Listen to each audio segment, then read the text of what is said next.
행정행위입니다. 뭐 다 아는 얘기잖아, 그치? 넘어갈까요? 행정청이 법 아래에서 행하는 구체적 사실과는 법 집행으로서의 권력적 단독행위 성격을 띠는 공법행위를 말한다. 야, 뭐 이게 뭐 이거 그냥 개념 요소 5개 생각하시면 돼요. 네, 첫 번째 뭡니까?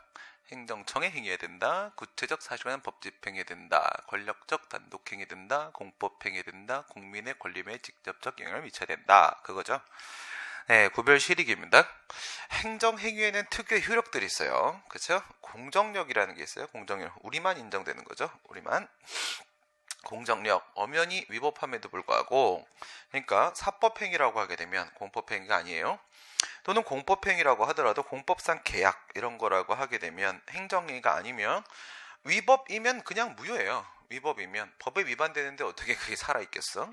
하지만 우리는 행정행위는 위법하지만서도 그대로 효력을 인정을 하게 되는데 그런 걸 우리가 공정력이라고 한다겠죠. 공정력의 정의가 뭐예요? 행정행위에 하자가 있다고 하더라도 하자가 있어. 그 다음 두 번째 당연무효가 아닌 한, 그렇지? 중대 명백해서 당연무효가 아닌 한. 그 다음 세 번째 권한 있는 기관이 취소하기 전까지는, 권한 있는 기관이 취소하면은 공정력이 제거되고 무효가 돼버리죠. 권한 있는 기관이 취소하기 전까지는. 네 번째 여전히 유효하게 통용되는 힘, 이거죠. 여전히 유효하게 통용되는 힘, 유효성 추정설, 이겁니다. 효력을 추정하는 것이다. 이런 공정력이라는 게 인정되고, 그 다음 행정행위에는 강제력이 있어요. 강제력이 있습니다. 이건 무슨 말 얘기하는 거예요? 행정행위로 어떤 의무를 부과하는 하명처분을 했어. 뭐 맨날 나오는 게 철거명령. 여러분 시험에 철거명령만 나와. 뭘 이렇게 자꾸 철거하려고 하는지 몰라. 철거명령을 했는데 만약에 상대방이 말을 안 들어 철거 의무를 불이행하고 있다는 거지. 어떤 걸 해야 되는 거 자귀 의무는 뭐라고 부른다고? 이행과 불이행이라고 불러요. 이행과 불이행. 했다 안 했다. 그 다음에 부작위 의무, 금지 의무를 부과하게 되면 이거는 준수와 위반이라고 하는 겁니다. 준수와 위반. 금지 명령을 하게 되면 금지 명령을 준수해야 되고 위반하면 안 되는 겁니다. 준수하고 위반, 이행하고 불이행. 자귀의 문제일까 부작위의 문제일까에 따라서 표현이 좀 달라요. 뭐 어쨌든 자기든 부작위든지 간에 말입니다. 의무를 부과했는데 그 의무를 불이행하게 되면은 국가 등이 직접 그것을 강제할 수가 있어요. 직접. 근데 이렇게 강제하는 방법에는 종류가 2가지가 있었죠. 하나는 직접적 강제수단이 있고 또 하나는 간접적 강제수단이 있고. 직접적 강제수단은 어떻게 기억하기로 했다? 동일상태 실현. 그죠? 집행력의 행사라고 했어요. 집행력의 행사. 철거 명령을 했는데 상대방이 철거를 안 하고 있다. 행정 대집행이라는 것을 하게 되면은 그러면 철거 의무를 이행한 것과 동일한 상태가 실현되겠죠. 철거해버린 거니까. 세금을 부과했는데 세금을 안 내고 있다. 강제징수, 행정상 강제징수 들어가게 되면은 그 사람이 해야 될 일을 대신해 주는 거예요. 그렇죠? 그래서 재산을 압류해가지고 팔아버려가지고 돈을 가져가 버리는 거죠. 이런 것도 역시 세금을 납부한 거랑 똑같은 상태가 만들어져. 동일한 상태를 실현하게 된다. 그 다음 2번째 간접적 강제수단. 이건 뭐였어요? 자진 이행 유도, 이거죠. 자진 이행 유도. 스스로 의무를 이행하도록 유도를 하는 거야. 제일 많이 나오는 건 이행강제금이에요. 이행강제금은 이행을 할 때까지 강제하려고 돈을 매기는 거예요. 돈을 파파파파 반복적으로 먹어요. 반복적으로. 그런 게 이행강제금. 또 뭐 위반사실 공표 이런 것도 있죠. 위반사실 공표. 얘가 뭐 성매매를 했다, 아니면 세금을 체납을 하고 있다, 고액 세금 체납자. 이런 사람들 이제 이름 명단을 다 공표를 해버리는 겁니다. 그게 바로 간접적 강제수단, 자진 이행 유도. 상대방한테 금전이나 아니면 수치심 이런 데 호소를 해서 심리적 압박을 가하는 겁니다. 심리적 압박을 스스로 의무를 이행하도록 막 등 떠미는 거야. 그런 간접적 강제수단. 이와 같이 강제력을 행사할 수 있습니다. 다만 조심해야 될 건 뭐냐면 그렇다고 해서 이 행정행위에 근거법이 있을 거 아니야. 그 근거법을 가지고 바로 강제력을 행사할 수 있다는 말은 아닌 거예요. 무슨 말인지 이해돼요? 예를 들어서 건축법 제79조 1항에 보게 되면은 철거명령 규정이 있거든. 그러면 이 행정행위의 근거법은 건축법 79조죠. 79조를 근거로 해서 행정대집행을 할 수가 있겠어요? 그건 아니라는 거예요. 오케이? 강제력이 있다라고 해서 그 근거법 가지고 바로 강제력을 행사할 수 있다는 뜻은 아닌 거고요. 강제력을 행사할 수는 있는데 법률류 원칙이 적용되기 때문에 또 다른 별도의 법적 근거가 있어야 돼요. 행정대집행법이라거나 국세징수법이라거나 이런 법적 근거가 있어야만 행정대집행, 행정상 강제징수 이런 게 가능한 거지. 강제력이 인정된다고 그 행정의 근거법을 가지고 바로 강제력 행사할 수 있단 말은 아니고, 그 다음에 행정행위 존속력이라는 거 있었지. 형식적 존속력, 실질적 존속력 이런 게 있었습니다. 형식적 존속력은 뭐라고 불렀어? 불가쟁력. 실질적 존속력을 불가변력 이렇게 불렀죠. 행정청이 그 처분을 한 행정청이라고 할지라도 스스로 그 처분을 취소하거나 변경할 수 없는 거는 뭐야? 불가쟁력이야, 불가변력이야? 불가변력. 그렇죠, 불가변력. 이런 식의 효력들이 인정이 되고, 그 다음 이 행정행위, 얘가 행정행위의 종류는 총 몇 개였습니까? 행정의 종류는 10개였었지. 법률행위가 있고 준법률행위가 있고, 법률행위에는 다시 명령적 행정행위가 있고 형성적 행정행위가 있고, 그래. 그 다음에 명령적 행정행위는 하명이 있고 허가가 있고 면제가 있어. 형성적 행정행위는 특허가 있고 인가가 있고 대리가 있고, 그 다음 준법률행위자 행정행위에는 확인, 공증, 통지, 수리 이렇게 하면 총 10개지. 우리가 어떤 행위를 보면 이걸 찾아야 되거든. 이런 거 막 정리해준 특강이 소독약 특강 뭐 이런 게 올라가 있어요. 우리 사이트에 보면 법적 성질만 그냥 계속 보는 거야. 무조건 한 두 문제 나오거든. 근데 그게 쉽지가 않아요. 그래서 내가 이렇게 쭉 보니까 나오는 게 정해져 있어. 아이씨 뭐야 이거 한번 정리를 하면 되겠네. 그래서 쭉 다 모은 거야. 쭉 다 모아서 쭉 정리를 한번 한 특강이 있긴 있는데, 이 10개 중에 해당하는지 어디에 해당하는지 찾는 거거든. 이걸 왜 찾는 거야? 궁금해서? 아니고 소송을 제기할 수 있는지 보는 거지. 소송을 제기하려면 처분에 대해서 우리가 항고송을 제기를 해야 되는데, 행정행위다라고 보여지는 순간 그건 분명히 처분이 되는 거잖아. 그렇죠?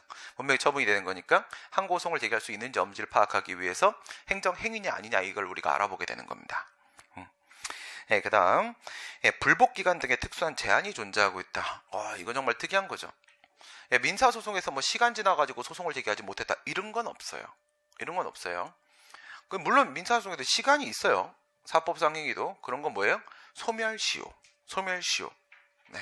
권리를 행사하려고 하게 되면 10년 안에 권리를 행사해라. 금전채권을 행사할 때.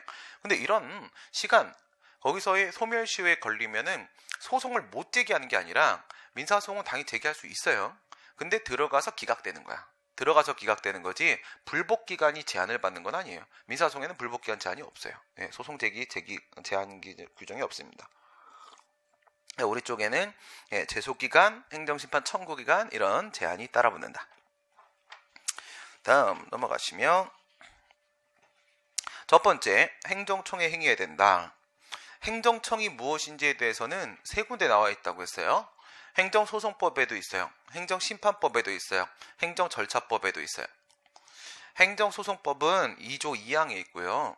그 다음에 행정심판법은 2조 4호에 있고요. 그 다음에 행정절차법은 2조 1호에 있습니다. 2조 1호에. 에이구, 참 열심히들 하네. 어쩔, 그치? 힘들어 보인다. 힘들지? 공부하는 사람들이 좀 어떻게 보면 좀 불쌍해. 그렇죠? 애처로워. 뭐 하고 있는 건지.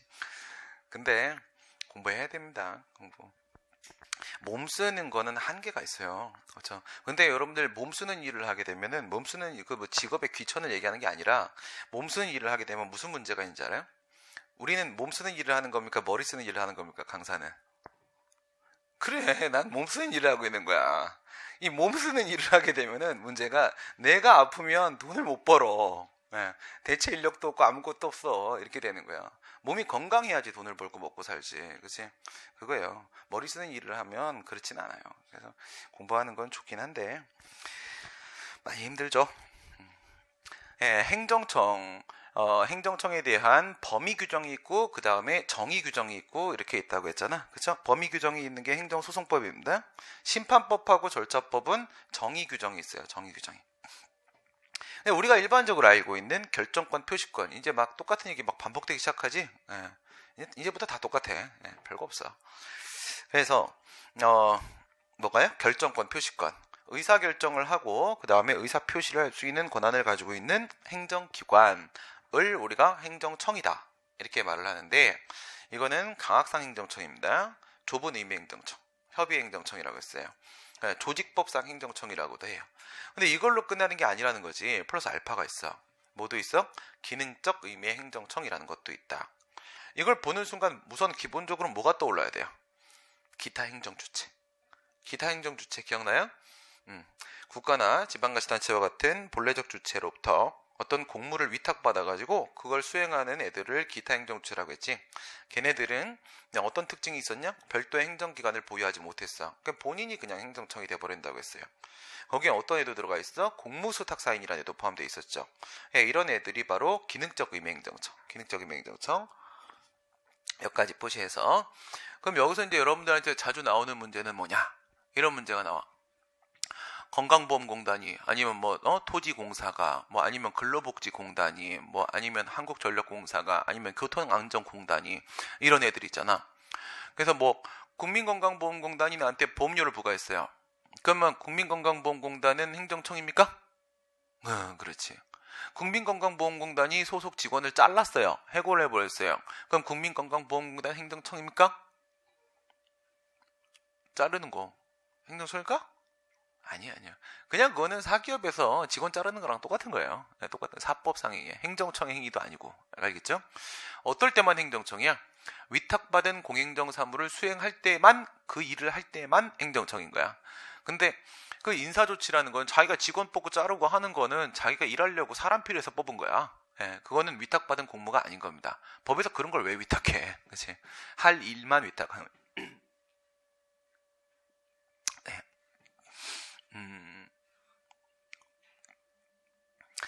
살에 걸렸어. 네. 아프라. 오빠 몸 쓰는 일이잖아. 그렇지? 몸 쓰는 일이잖아. 앉아서 컴퓨터 두드리면은 뭐 살에 걸리든 말든 뭔 상관이야. 캑캑거리면서 하면 되는 거지. 네. 몸 쓰는 일이야. 이 직업을 왜 가졌을까? 어제 기태랑 둘이서 계속 한참을 우리는 왜 이런 걸 하고 있지? 그냥 취직할 걸 말하면서. 그렇죠. 네. 한번 들어오면 못 나가는 거야, 이게. 참 어쩔 수 없는 겁니다. 그래서 그 공단, 공사 이런 걸로 기억하세요. 공단, 공사. 걔네들이 직원들에 대해서 인사 조치하는 건 행정청행위가 아니니까 행정행위가 아닙니다. 행정행위가 아닙니다. 그 다음 구체적 사실에 관한 법집행. 구체적 규율이 된다고 했어요. 구체적 사건, 사실에 대한 규율이어야 되니까 앞에서 얘기했던 행정입법, 일반적 추상적 규율은 우선 행정행위는 아니었죠. 처분으로 인정을 받았던 집행적 법규명령조차도 행정행위는 아니었어요. 어쨌든 행정행위는 구체적 규율이 아니었었고, 그 다음에 집행행위가 된다.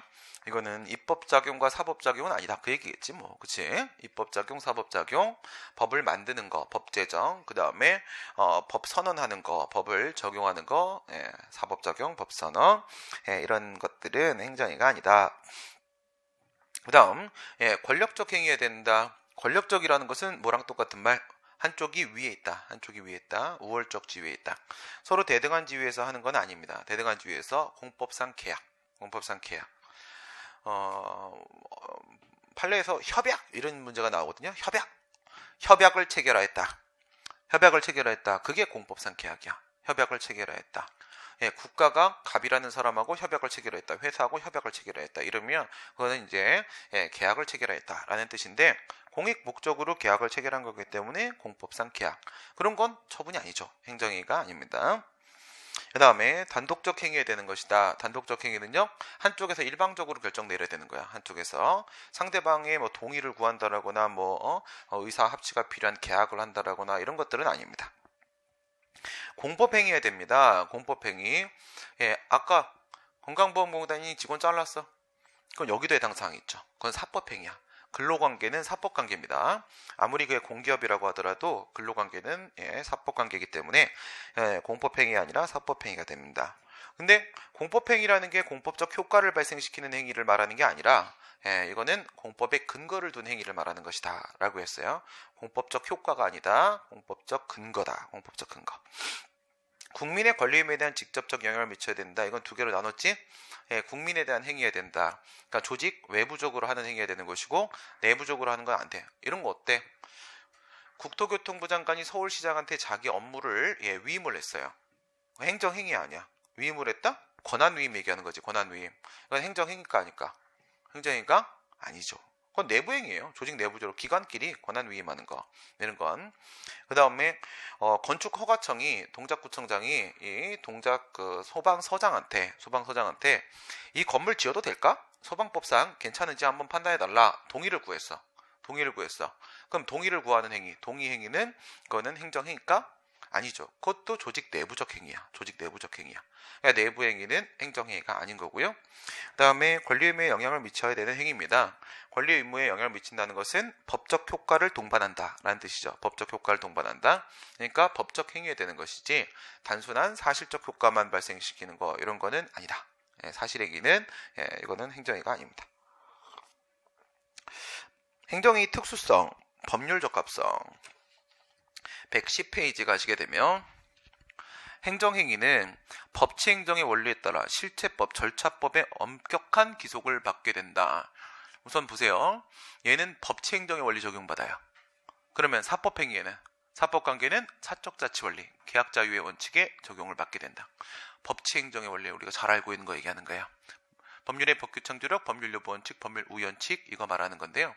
실체법, 절차법 이런 얘기했죠. 우선 절차법. 사법상 행위를 하는데 우리가 우리끼리 어떤 행동을 하는데 어떤 절차가 있어요? 그런 게 있어. 그죠? 절차 아무것도 없잖아 우리. 그래요. 사법관계는 절차법이라는 게 없어요. 공법관계이기 때문에 절차법이라는 게 따로 마련되어 있는 겁니다. 사법관계는 절차법이 없어요. 그 다음 두 번째 실체법. 실체법의 다른 이름이 뭐야? 다른 이름. 무슨 법? 작용법. 그 3천여 개 개별법이 있다고 했지. 그 개별법들 안에는 사인, 국민의 행위 기준도 정해져 있고 그 안에는 국가, 기관의 행위 기준도 정해져 있는데 국민의 행위 기준 부분은 바로 권리 의무를 정하는 부분을 말하는 거고 그래서 그 개별법을 실체법이라고도 부르고 또 국가의 행위 기준을 정하고 있으니까 국가가 하는 짓이 뭐야? 행정작용. 그죠? 행정작용의 기준을 규율하고 있잖아. 기준을 제시하고 있으니까 또 그거를 우리가 작용법이라고도 부른다고. 작용법. 그러니까 실체법과 작용법은 결국은 실체는 하나야. 그죠? 같은 법을 말하는 겁니다. 근데 이거 작용법이야, 실체법이야 이렇게 정확히 말해주면 좋은데 그렇게 말을 안 해주고 그냥 실체법 자꾸 이러거든? 그럼 여러분들은 그냥 문맥에 따라서 작용법으로 읽어야 될 때도 있어요. 그냥 문제에서 판례에서 실체법 그러면 작용법 그냥 이렇게 읽어야 될 때도 있습니다. 여기선 작용법이야. 여기선 작용법. 무슨 말이냐면 사법관계에서 사인 간의 행위라고 하게 되면요. 서로 싸움이 붙었을 때 법을 적용해요. 싸움이 붙었을 때 사후적으로 적용한다고요. 그런데 분쟁이 발생했을 때입니다. 그런데 공법관계에서는 그렇지가 않아요. 사전적으로 법을 만들어놔요. 사전적으로 만들어 놓고 그 프로그램에 따라 행동하도록 적용을 시켜버려요. 1, 2, 3의 요건을 충족하면 A라는 처분을 해야 된다. 이렇게 프로그램이 만들어져 있는 거야. 그러니까 사전적으로 법 적용을 받게 됩니다. 무슨 법? 작용법. 법에 정해진 대로 행동해야 되는 거예요. 국가가 마음대로 행동하는 게 아닙니다. 그 다음 공정성, 공정력이라는 게 인정된다. 이건 앞에서 봤던 거고 그 다음 존속성, 존속력이라는 게 인정된다. 이걸 인정하는 이유는 뭐야? 제소기간의 제한을 두기 때문에 그런 거죠. 제소기간의 제한. 그것도 앞에 있는 거 연결되는 거잖아. 공정력을 인정해버렸어 우리가. 미흡한데도 불구하고 효력을 인정을 해가지고 법률관계를 만들어버린 거야 결국. 효력을 인정하면 효과가 발생하지. 효과가 발생하면 권리의무에 영향을 미치지. 권리의무에 영향을 미치면 권리의무 관계를 형성해버리지. 권리의무 관계가 바로 법률관계지. 법률관계가 만들어져 버렸는데 언제까지라도 그 법률관계를 깰 수 있도록 하면 안 될 거 아니겠습니까? 그럼 너무 불안할 거 아니에요. 그렇죠? 이미 형성된 법률관계는 최대한 존속시키자 라는 측면에 있어서 존속성이라는 게 인정된다고. 존속력 두 가지. 형식적 존속력으로서의 불가증력, 실질적 존속력으로서의 불가변력 이런 게 있다고 했습니다. 확정력이라고 표현해도 상관없습니다. 근데 요즘에는 존속력이라는 표현을 자주 써요. 문제에서도. 예전에 저희 공부할 때 이거 확정력이라고 불렀거든요. 근데 저는 좀 싫어해서 옛날부터 존속력이라고 불렀어요. 막 내 맘대로. 또 요즘은 다르게 부르잖아. 그치? 선견지명. 이런 거야. 존속력이라고 해야지 판결의 확정력하고 비교가 되잖아. 그죠? 판결을 확정력이라고 부르는데 여기도 확정력 그러면 문제에서 확정력 그래버리면 판례에서 확정력 그래버리면 내가 확정력 그러면 그게 판결의 확정력인지 처분의 확정력인지 알기가 힘들어요. 그래서 존속력이라고 그냥 부르는 게 더 낫겠고, 자력강제력이라는 게 인정된다고 했어요. 강제력의 내용에는 두 가지가 포함되지. 집행력, 제재력, 아까 얘기했던 거. 집행력은 직접적 강제수단, 그 다음에 제재력은 간접적 강제수단을 행사하는 힘을 말하는 것이다. 행정심판 전치주의, 이거 진짜 특이한 거잖아. 그죠? 진짜 특이하죠. 내가 민사소송 제기하는데 뭐 행정심판 거쳐야 될 일이 뭐가 있어. 그치? 그런 거 필요 없죠. 행정심판을 거쳐야만 행정소송을 제기하도록 소송을 제기하는 걸 허용하는 경우들도 있고, 어떤 경우들이 국공로 도사징발 감사합니다. 이거였죠. 국공로 도사징발 감사합니다. 이건 외울 수 있지? 비평신자 목동부실사를 난 더 좋아하는데, 국공로 도사징발 감사합니다를 애들은 제일 좋아하더라고요. 그건 정말 신의 한 수다. 이게 다거든. 뭐뭐 있어요? 행정심판 전치주의 적용되는 거, 행정심판을 거쳐야만 되는 거, 국사? 한국사? 국세, 국세. 뭐는 아니야. 지방세는 아닙니다. 예전에는 지방세도 행정심판을 거쳐야 된다라고 지방세 기본법에 정해져 있었는데 위헌결정 빠졌어요. 위헌결정 나와서 제거돼 버렸기 때문에 거기는 아니고 국세만. 그 다음 공은 뭐야? 공무원에 대한 불이익처분. 공무원에 대한 불이익처분이야. 공무원에 대한 불이익처분 그러면 직위해제든 직권면직이든 아니면 징계처분으로 파면, 해임, 강등정직, 감봉견책이든 뭐든 상관없어요.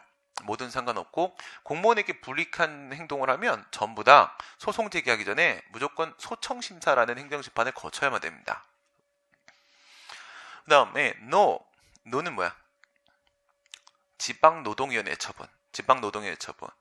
그래서 근로자가 만약에 해고를 당하고 그렇게 되면 노조도 가요. 노조도. 그래서 노동조합을 만약에 회사가 막 탄압을 하고 그러면 어떻게 돼? 탄압을 하면 아파. 그렇지. 탄압을 하면 어떻게 해야 되겠어요? 노동위원회 찾아갈 수 있어요. 가서 도와주세요. 이렇게 할 수 있단 말이에요. 이거 누가 만든 걸까? 맨 처음에 어느 나라에서 만들었을까? 노동위원회라는 거. 신기하게 미국에서 만들었다? 미국 걔네들은 원래 근로자를 보호할 생각이 전혀 없는 애들이에요. 걔네들은 돈만 벌면 되는 애들이거든. 막 나간 새끼들이야. 근데 거기에도 우리나라 자유당 같은 당 하나 있잖아. 트럼프 소속당. 공화당. 그죠? 공화당 이놈 새끼들이 엄청 방해를 했어요. 당연히 그쪽 민주당 애들이 만든 거죠. 민주당 애들이 노동위원회라는 걸 만들었는데 그게 한 10번 사라졌어요. 법을 제정했다가 폐지당하고 제정했다가 폐지당하고 제정했다가 또 폐지당하고 계속 폐지를 당하면서 그냥 계속 돌파한 거야. 끝까지 밀어내서 결국 만들었다. 그 다음에 어디로 넘어왔을까? 일본으로 넘어왔어. 일본으로 어떻게 넘어왔지? 일본 패망한 다음에 미국이 일본에 들어와가지고 걔네들 지배했던 시기가 있었잖아. 그때 너희들을 우리가 선진화시켜주마 이러면서 가갖고 노동위원회를 설치해버렸어요. 그 일본의 노동위원회가 들어왔다? 그럼 우리나라는 어떻게 됐을까? 우리나라 노동위원회가 제일 꽂았어. 노동위원회라는 거는 여러분 행정학 공부한 사람들 있죠? 행정학 손 들어봐. 행정학. 노동위원회는 어떤 위원회의 성격을 갖습니까? 빨리 가 선택 과목 바꿔. 행정학 독립규제위원회라는 성격을 가져요. 독립규제위원회. 독립규제위원회는요, 대통령으로부터 독립돼서 자유를 얻어야 돼요. 그래서 자체적으로 판단 내리고 결정하고 그래야 되는 거예요. 근데 미국이랑 일본 노동위원회는 그렇게 돼 있어요. 왜? 미국에서 제대로 만들었고 시행착오 많이 겪었고 그걸 이제 일본에다 갖다 꽂아버렸기 때문에 그래서 걔네들은 좀 정상인데, 우리나라는 노동위원회가 어디 소속이야? 소속이 있으면 안 되거든? 소속이 있어. 고용노동부 소속이야. 그 어떻게 행정부로부터 걔네들이 자유를 얻습니까? 자유를 못 얻지. 그래요. 우리 노동위원회는 좀 이상. 이건 이제 야매 이런 거야. 좀 이상해. 그래도 뭐 할 일은 합니다. 만들어져 있고, 지방노동위에 이렇게 찾아가잖아. 노조를 탄압했다. 탄압 과정에서 해고당하기도 하잖아, 근로자들이. 그죠? 노동에 찾아가면은 걔네들이 뭐라고 해서요? 이 친구 말이야. 빨리 복직시켜. 원직에다가 복직을 시켜라. 원직, 복직. 이런 거 많이 봤지. 원직, 복직. 어디서 봤어요? 봉고차. 못 봤어요? 원직, 복직 써있잖아. 봉고차에. 동작구청 앞에도 있고. 지금은 없다. 예. 원직, 복직, 투쟁. 뭐 이렇게 하잖아. 원직, 복직이 몰라. 우선 복직을 시켜달라. 잘랐으니까. 그 다음 두 번째, 원직. 원래 있던 자리에다 갖다 놔라. 이거야. 원래 있던 자리에다 갖다 놔라. 원직, 복직. 시켜라! 이렇게 명령을 해요. 노동위원회가. 그래, 명령을 하고 또 뭐라고 해? 얘가 그동안 회사를 못 나왔지. 회사를 못 나와서 얘가 돈도 못 받았다고요. 그럼 이렇게 생각해봐요, 여러분들. 무노동 무임금이잖아. 그치? 일 안 하면 돈 안 주는 거잖아. 얘 그동안 일 안 했잖아. 만약 잘리고 1년이야. 1년 동안 일 안 했거든? 1년 동안 일 안 했습니다. 근데 1년 동안 얘가 받을 수 있었던 급여를 다 줘라. 라고 이렇게 시켜요. 원직에 복직시키고 급여를 지급하라. 이렇게 명령을 합니다. 그런 게 구제명령이에요. 네, 구제명령. 우리나라에도 이제 좀 문제 있는 귀족 노조들 있지. 그치? 귀족 노조들 있습니다. 없어요? 민주노총이 귀족 노조야? 그럼 한국노총은 뭐야? 한국노총은 뭐, 그럼 걔네들은 뭐, 왕이야? 걔네들 완전 엉망이잖아. 네. 한국노총 출신 애들은 다 자유당가 했잖아요. 근로자 보호가 목적이 아니에요. 정치하는 게 목적이지, 걔네들은. 네. 민주노총은 그렇지 않아요, 민주노총. 네. 물론 이상한 노조들이, 민주노총 안에 이상한 노조들이 있지, 당연히. 네. 어용노조 아닌데도 불구하고, 현대차 노조. 현대차 감사실에 내 친구가 있거든요. 예. 감사실 엄청 무서운 애들이잖아. 막 칼자루 들고 막 휘두르는 애들이거든. 예. 직원들이 제일 무서워요. 정말 친한 친구인데, 걔가 술 먹을 때마다 나한테 항상 현대차 노조를 그렇게 욕을 해. 나한테, 걔도 초등학교, 중학교, 고등학교, 대학교 다 같은 학교 나왔고, 고등학교 때까지는 같은 반도 되게 많이 했거든. 예. 그러니까 둘이 되게 친해. 그 어렸을 때는 우리 집에서 그냥 계속 살았어. 같이 공부하느라고. 예, 밤에 집에 가고 그냥 우리 집에서 같이 놀고 공부하고 막 이렇게 했던 친구야. 그냥 그러는 거지. 대학교 때 걔가 사진 동아리, 중앙 동아리 사진 찍는 동아리가 있어요. 뭐였더라? 호영인가? 뭐 그런 게 있었어. 예. 근데 그거 이제 사진 동아리장이었거든. 그래서 내가 막 선거 출마하고 그러면은 막 이렇게 사진 저기서도 촬영을 해주지만 막 쫓아다니면서 많이 찍어주고 그랬어. 근데 내가 막 데모 막 하고 이런 걸 많이 봤지. 네가 데모한 데가 아는데 미안한데 있잖아. 야, 노조라고 다 그런 건 아니야. 막 이렇게 얘기를 하는 거야. 얘기를 들었는데 깜짝 놀랐어. 와. 저기 밑에 그 울산 그 동네를 아예 노조가 다 먹어버렸어, 아예. 그래갖고, 뭐 취업하는 것도 회사가 결정하는 게 아니라 노조가 다 결정하고, 걔네들 있잖아. 잘리잖아요? 아싸! 이런다? 방금 뭐라고 했어? 1년 동안 일 안 했지? 1년 동안 일 안 해도 그 돈 다 주라고 했지? 소송에서 이기면 되는 거야? 근데 현대차 노조가 현대차하고 싸워서 진 적이 없는 거야. 예, 엄청난 애들이거든. 진 적이 없으니까 잘리면 아싸 이러는 거야. 그래갖고 한 10년인가 출근을 안 한 사람이 일 한 번도 안 했어. 그냥 집에서 놀았어. 그냥 끝나고 한 15억인가를 받아가는 거야. 대박이지. 와, 그래서 야, 그건 좀 심한데? 그래서 야, 그런 노조도 있긴 해요. 근데 이제 보통의 노조는 그건 회사가 나쁜 놈이지 노조가 나쁜 놈은 아니거든. 보통은 뭐 현대차 노조가 나쁘다는 게 아니라, 나쁜 놈이라는 게 아니라 힘이 너무 강해졌다 이거야. 예, 힘은 언제나 균형이 서로 맞춰줘야 돼요. 예, 그래서 이럴 때 이제 노동위원회에서 그런 명령을 해줘요. 원직 복직하고 지급하라. 이렇게 하는데, 그러면 소송까지 간다고. 만약에 지방노동에 내가 졌어요. 기각됐어. 기각됐다는 건 거부 처분이 나왔다는 뜻입니다. 거부 처분이 나왔어요. 그럼 나 바로 소송 갈 수 있을까? 이거 처분 맞는데? 못 가요. 어디를 한번 거쳐야 돼? 중앙노동위원회를 한번 거쳐야 돼요. 재심을 한번 거쳐야 돼요. 여기까지 왜 거쳐야 될까? 거쳐야 되는 건 알잖아. 왜 거쳐야 돼? 소송이 이것만 허용돼. 중앙노동위원회의 재심 판정에 대해서만 소송을 제기할 수가 있어요. 그러니까 중앙노동위원회를 거치지 않을 수가 없는 거야. 소송으로 가려면. 그래서 행정심판전추가 적용되는 겁니다. 예, 국공노도, 도는 뭐야? 도로교통법상 처분이지. 도로교통법상 처분. 네. 여러분, 운전면허 정지 취소 너무 많이 당하잖아. 그치? 사람들 장난 아니지. 그 풀어주는 거, 사면할 때 그것도 한번 확 풀어주고 막 그러잖아요. 그치? 예. 그건 형사제재 처분이지만, 요건 행정제재 처분. 운전면허 취소나 정지를 이렇게 당했단 말이야. 그러면 세상에 음주운전하고 걸린 사람이 한둘이 아닌데 진짜 그런 짓 하면 안 됩니다. 음주운전 하면 안 돼. 난 운전 안 하거든. 음주운전 할까봐. 진짜로. 난 내 성격을 알아. 예. 먹고도 난 운전대 잡을 놈이야.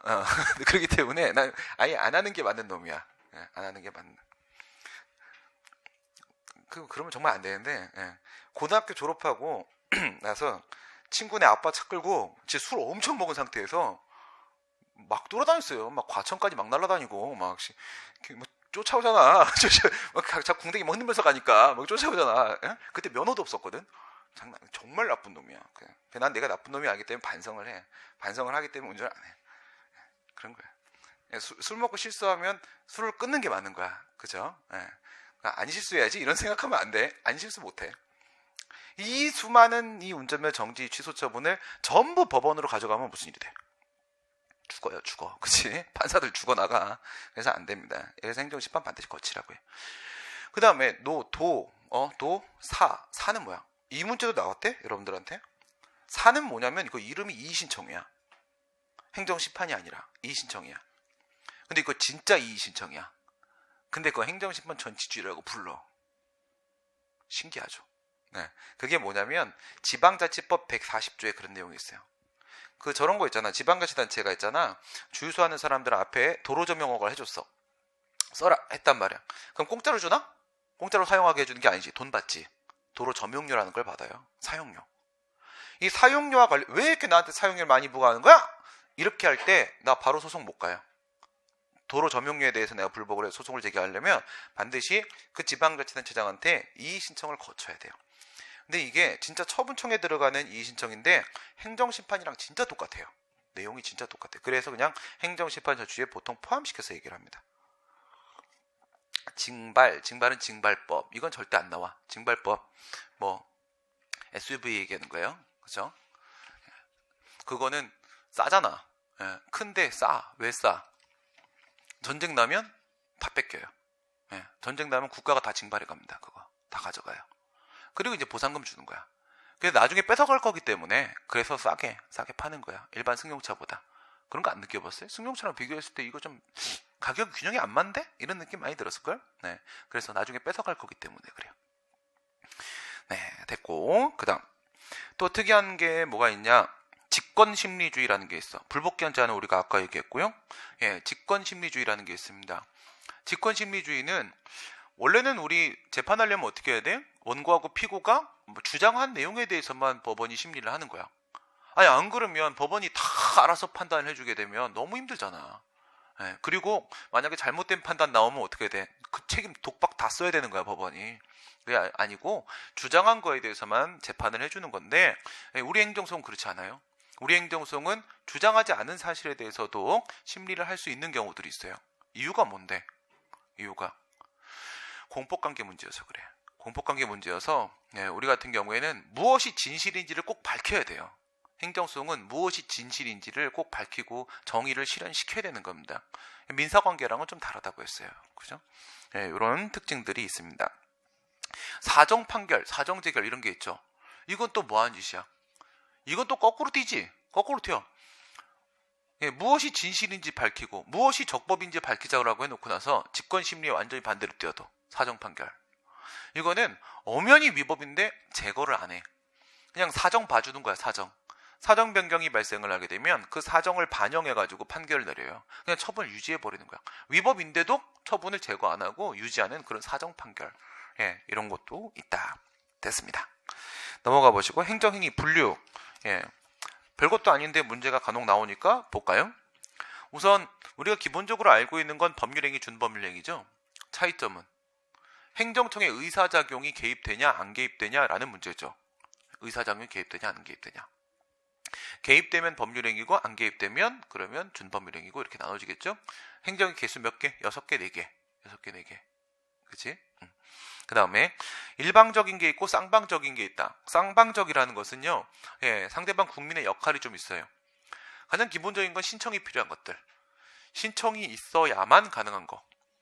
진짜 일방적 행정행위 그런 게 뭐야? 전혀 신청도 필요 없는 거. 도로통행 금지 해제 이거라고요. 여기서 어떤 행사를 하려고 도로 통행 금지를 시켰어요. 행정청이. 여기를 못 지나다녀. 근데 행사 끝났어. 그럼 어떻게? 그냥 금지 해제하죠. 그건 가학상 허가야, 허가. 야, 허가. 금지가 해제되면 허가라고 했잖아. 금지가 해제되면. 그건 가학상 허가거든? 이걸 누가 신청해야 돼? 도로 통행 금지됐었는데 이제 풀어주십시오! 이렇게 막 신청해야 돼? 신청 필요 없어요. 그런 게 완전히 일방적 행정이. 근데 허가나 특허나 인가나 이런 것들은 다 쌍방적 행정이. 쌍방적 행정이. 신청이 있어야 돼요. 특별히 허가를 내주는 거니까 이런 건 신청이 따로 있어야 됩니다. 그 다음 대상에 따라서 대인적인 거, 대물적인 거, 혼합적인 거. 이거는 뭐 허가에서도 그렇고 하명에서도 그렇고 다 마찬가지거든요. 허가를 한번 생각해 볼까? 뒤에 하명 또 나오고 하니까. 예, 허가. 대인적 허가라는 게 있고 대물적 허가라는 게 있고 그 다음에 혼합적 허가라는 게 있어. 대인적 허가는 어떤 걸 말해요? 사람을 보는 거야, 사람. 그 사람의 어떤 주관적 요소를 심사를 하는 거라고요. 능력이 있는지, 자격이 있는지 보는 거야. 의사면허, 약사면허 이런 거. 그 다음에 운전면허 이런 거. 운전면허. 대인적 허가. 대인적 허가입니다. 그래서 그 사람이 일정 절차를 밟아가지고 자격을 갖추게 되면 그때 이제 그런 영업을 할 수 있도록 의사로서 약사로서 영업을 할 수 있도록 운전을 할 수 있도록 허가를 내려줍니다. 그럼 이제 주관적 요소를 심사하는 겁니다. 사람의 주관적 요소. 대물적 허가는 물건의 객관적 요소. 물건의 객관적 요소를 심사하는 거예요. 사람이랑 아무 관계 없는 거예요. 그래서 우리가 그냥 장사하려고 하게 되면 뭐만 갖추면 돼? 시설 기준만 갖추면 돼. 시설 기준만. 학원 이런 건 어때요? 학원 이런 건 대인적일까 대물적일까? 학원 대물적이죠. 야, 시설만 갖추면 돼. 시설만. 원장은 누구여야 된다. 막 이런 게 어딨어. 그치? 아무나 원장 하는 거지. 아무나 원장. 우리 임 원장한테 미안하네. 네, 아무나 원장. 이 정도 돼야 돼요. 네, 이 정도 돼야지 원장 하는 거야. 우리 원장 봤지? 못 봤어요? 3층에서 이런 친구 있으면 이런 친구가 우리 원장이야. 알겠죠? 네. 가서 원장님 한번 해봐. 아닐 가능성이 있어. 네. 대물적 허가는 물건의 객관적 요소를 그냥 심사를 해서 허가를 내주는 거예요. 혼합적 허가는 뭐야? 섞인 거. 대물적인 거랑 대인적이라는 건 섞인 거. 그러니까 시설 기준 같은 것도 갖춰야 돼. 갖춰야 되는데 사람에 관련된 문제도 포함되어 있는데 그게 다 뭐냐면 결격 사유로 등장해. 결격 사유. 이런 사람들은 할 수 없다. 이런 사람들은 할 수 없다. 이런 내용들이 들어가거든요. 그러면 주관적 요소도 일부 포함됐으니까 혼합적 허가다. 이렇게 볼 수가 있겠고요. 그 다음에 적극적 행정행위하고 소극적 행정행위. 적극적이라는 건 뭐예요? 적극적이다? 새로운 걸 뭔가 만들어낸다는 뜻이야. 새로운 걸 뭔가 만들어내는 게 이게 적극적인 거야. 소극적이라는 거는요. 안 만들어낸다는 거야. 뭘 만들어? 법률관계. 새로운 법률관계를 만들어내게 되면은 그건 적극적 행정행위입니다. 소극적 행정행위는 새로운 법률관계 만드는 거를 막는 거예요.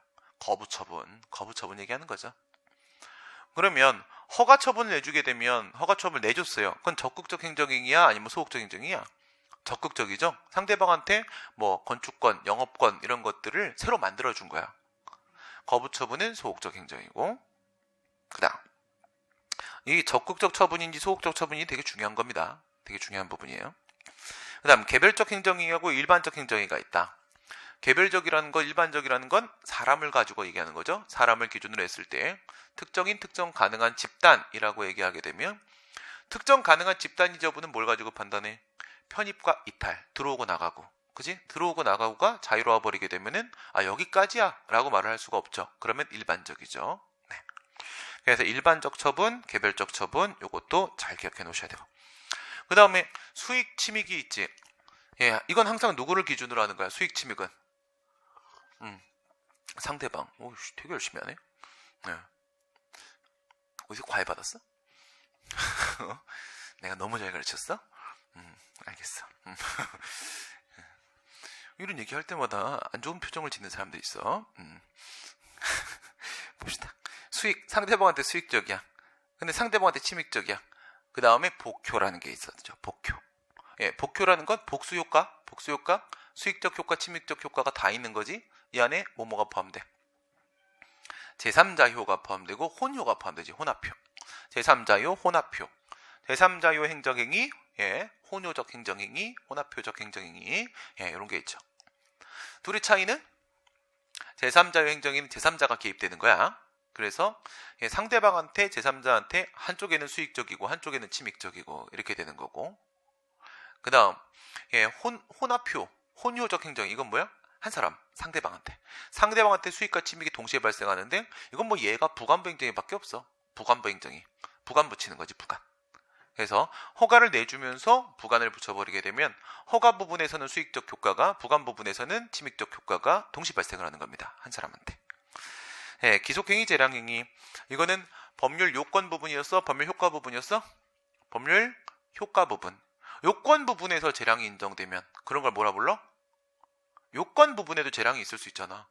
요건 판단에 대한 재량, 판단여지라고 부른다고 하죠. 판단여지. 판단여지라는 표현을 대법원이 사용한 적은 한 번도 없어요. 알겠어요? 누구는 사용했을까? 고등법원. 고등법원은 판단여지라는 표현을 쓴 적이 있는데, 우리 대법원은 뭐라고 하냐면, 우리가 일반적으로 판단여지라고 하는 거를 재량행위라고 그래요. 그냥 대법원은 요건 쪽의 문제든 효과 쪽의 문제든 가리지 않고 그냥 다 재량이라고 불러. 그럼 이제 문제를 풀다가 있잖아. 우리가 문제를 풀다가 이거는 재량행위인가 아닌가 판단하시오, 이렇게 질문이 나왔어. 뭐 보통 이렇게 준단 말이야. 한 10개 쭉 주고 나서 이 중에 재량행위인 건 몇 개인가, 뭐 이렇게 얘기를 해요. 근데 내가 문제를 풀어보니까 여기에 뭐 판단 여지가 포함되어 있어. 그럼 그거를 재량의 개수에 포함시켜서 세야 돼? 아니면은 빼고 세야 돼? 포함시켜야 돼. 왜? 항상 판례 기준으로 문제 출제 하는 거야. 판례. 학설에 따른 문제라고 하게 되면, 학설에 따르면 이렇게 문제를 내줘요. 그러니까 일반적으로는 판례를 기준으로 하는 거고, 그것도 대법원 판례가 항상 기준입니다. 그러니까 대법원 판례에 따르게 되면 판단 여지를 그냥 재량이라 불러버리니까 우리는 재량으로 파악하고 문제를 푸셔야 됩니다. 행정행위하고 처분과의 관계는 아까 했죠. 처분과의 관계, 1원론, 2원론. 둘 중에 우리는 어느 입장을 취한다? 2원론. 쟁송법적 개념설. 여러분, 행정행위는 실체법적 개념이야, 쟁송법적 개념이야? 행정행위는 학문상 개념이죠. 강학상 개념이에요. 우리나라 법에는 행정행위란 표현이 안 나옵니다. 이건 강학상 개념이야. 그 다음 처분이라는 것은 강학상 개념이야, 아니면 실정재정법상의 개념이야? 실정법상 개념이죠. 법에 처분이라는 표현이 나오는 거죠. 근데 이 행정행위는 강학상 개념이긴 한데, 이거는 실체법적 개념이야, 쟁송법적 개념이야? 권리 의무에 영향을 미쳐야 된다. 이 부분을 보라고 했죠. 권리 의무에 영향을 미쳐야 된다. 권리 의무에 대한 내용을 담고 있는 건 실체법. 그렇기 때문에 행정행위는 실체법적 개념이라고 했습니다. 그러면 처분이 행정행위하고 비교했을 때 같은 거라고 보게 되면, 처분도 무슨 개념이다? 똑같은 거니까 얘도 실체법적 개념이다, 이렇게 말할 수가 있을 거야. 근데 그게 아니라 만약 행정행위보다 큰 거다라고 말을 하게 되면, 처분에는 실체법적 개념이 아닌 부분도 포함되는 거야. 항상 이원론 그러면 좀 더 넓은 거야. 좀 더 넓은 거거든, 이원론은. 그러면 실체법적 문제가 아닌 부분도 처분 안에 포함되는 것들이 있거든. 그렇다면은 이거는 실체법적 개념이다라고 딱 단정 지을 수가 없어. 딱 단정을 못 지어. 그래서 그냥 쟁송법적 개념이라 부르는 거야. 처분에 대한 정의가 어디 나오니까? 행정소송법 2조 1항 1호에 나오고 행정심판법 2조 1호에 나온단 말이야. 그러면 소송법하고 심판법하고 합치면 무슨 법? 쟁송법. 행정쟁송법이 되잖아. 그래서 그냥 이름이 쟁송법적 개념이라고 했어요. 형식적 행정행위, 아까 얘기했던 건데, 요 표현은 좀 잘 기억을 해놓으세요. 외형식불, 이겁니다. 외형식불, 요게 기준이야. 내부행위, 사실행위 이런 것들처럼 우선은 행정행위가 아니야. 행정이 아닌데 그 외형이 처분 같아. 식불, 상대방 국민이 그것을 처분이라고 인식을 해. 처분인 줄 알아. 그래서 막 불안해. 그럼 처분이야. 알겠어요? 사실 기준이 명확한 게 아니야. 국민을 기준으로 보는 거야. 국민이 그것 때문에 이건 그냥 사실행위인데 막 의무부가 받는 것 같고 막 겁나고 막 이러면 그냥 처분을 인식하고, 처분으로 하면 처분을 인정을 해주는 겁니다. 인정을 해주는 걸 왜 인정해 주는 거야? 소송 제기할 수 있도록 허용해 주는 거야. 소송 제기할 수 있도록. 다툴 수 있는 기회를 보장하기 위해서 외형, 식불, 외형, 처분에 외형을 갖추고 있고, 식, 상대방이 처분을 인식하고, 불이익과 불안이 발생을 하게 되면 그러면 그냥 처분으로 인정을 해버리는데, 이런 걸 우리가 형식적 행정이라고 한다. 형식적 행정행위는 이거는 원칙적으로 인정될 수 없는 겁니다. 이건 예외적으로 인정되는 겁니다. 아까 우리가 봤을 때는 협의의 소익이 인정되면은 대상적격 부분에서 처분으로 인정을 해줄 수도 있다라고 했죠. 그런 내용들이 괄호에 있는 거야. 괄호에 있는데 그 중에서 가장 자주 나오는 건 바로 장래 위험 방지입니다. 장래 위험 방지. 장래 위험을 뭘 가지고 방지해? 소송을 가지고. 소송을 통해서 장래 위험을 방지할 필요가 발생을 하게 되면 협의의 소익이 인정이 되는 거고, 그럴 때는 대상 적격을 인정해야 되니까 처분성을 예외적으로 인정을 하게 된다. 단계적 행정 결정. 이것도 뭐 문제 엄청 많이 나오는 부분이에요. 단계적 행정 결정에는 세 개가 있어요. 세 개. 뭐가 있어? 첫 번째 MB 첫 번째 MB라고 인정한 거야 어쨌든. MB라고 인정한 거야. 이제부터 MB야. 전 원래 제 본명이 YB거든요. YB. 원래 본명은 세 글자예요. 그래서 원래 이름이 Y가 들어가고 B가 들어가요. 그래서 제가 윤대원을 좋아합니다. 뭔가 말이 안 된가? 걔네들 YB라고 부르지 않나 우리가? 그쵸? 근데 걔네 그러고 보니까 왜 YB야? 밴드의 그것 때문에. 그렇구나. 그럴 수 있네. 정말 좋아요. 언제 그랬냐면 학교 다닐 때 이제 총학생회 간부를 좀 오래 해가지고 하다가 이제 내 파트는 아니지만 뭐 학교 내 행사 이런 거 있으면 도와줘야 되잖아. 나는 이제 다른 업무를 보고 있긴 하지만 그럼 이제 학교 축제 이런 걸 하면은 보통 가수 섭외하고 뭐 이런 거를 내가 그냥 했어요. 그런 걸 내가 좀 잘해갖고 그냥 제가 하겠습니다. 그냥 했는데 그냥 무대를 이렇게 설치하잖아요. 그러면 가수들 데리고 와야 되잖아. 가수를 데려올 때 저기 뭐야 거기 신설동 사거리 거기 나가갖고 이제 같이 차 타고 들어오거든. 들어오면서 가수들하고 이제 그 사람 차 같이 타고 가수들 많이 봤어요. 근데 윤도현도 불렀는데 윤도현을 중간쯤 집어넣었거든. 중간쯤 집어넣었는데 이게 관리를 해야 되니까 무대 바로 앞에 있잖아. 와 죽을 뻔했어. 그 사람이 노래를 저렇게 잘할 수가 있나? 그 방송에 보는 거랑 다르대. 와 진짜 너무 잘하는 거야. 그래서 그때는 테이프 이런 거 팔았단 말이야. 그게 우리 그 아나모거리 가기 전에 그 참사리길? 거기 참사리길. 거기서 그 테이프 가게가 있었어. 테이프 가게가. 그래갖고 이거를 얘가 노래를 부르고 있는데 관리 안 하고 그 테이프 가게 가갖고 이거 하나 주세요. 그 바로 하나 샀어. 진짜 너무 멋지더라고요. 사람이 아주 물건입니다. 여기서 이제 가행정행위, 사전결정, 부분허가 이렇게 세 개가 있는데 그 특징을 기억을 다 하기가 힘드니까 어떻게 기억하라고 했어?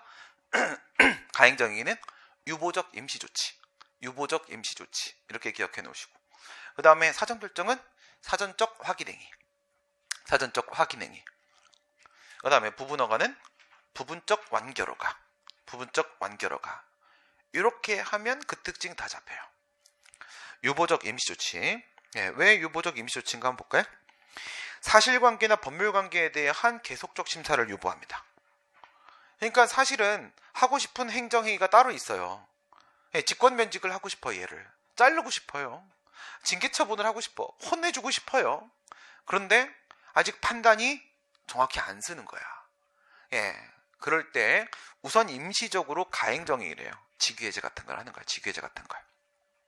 그러니까 얘가 그냥 완전히 직권면직을 시켜야 될 놈인지 아닌지에 대한 판단이 아직 명확히 안 쓰기 때문에 우선 그에 대한 판단, 내가 이걸 할까 말까, 직권면직 시킬까 말까에 대한 계속적인 판단을 우선 유보하는 겁니다. 심사는 잠깐 유보. 잠깐 모르겠고 그거는. 그 다음 지금까지 파악된 것만 가지고 계략적 심사에 따라서 권리 의무에 영향을 일부 미치는 행위를 합니다. 그러니까 이것도 행정행위야. 이것도 행정행위야. 그러면 이거는 이제 뒤에 반드시 나오는 종행정행위가 따라 붙겠지. 원래 하려고 했던 행동. 그렇죠?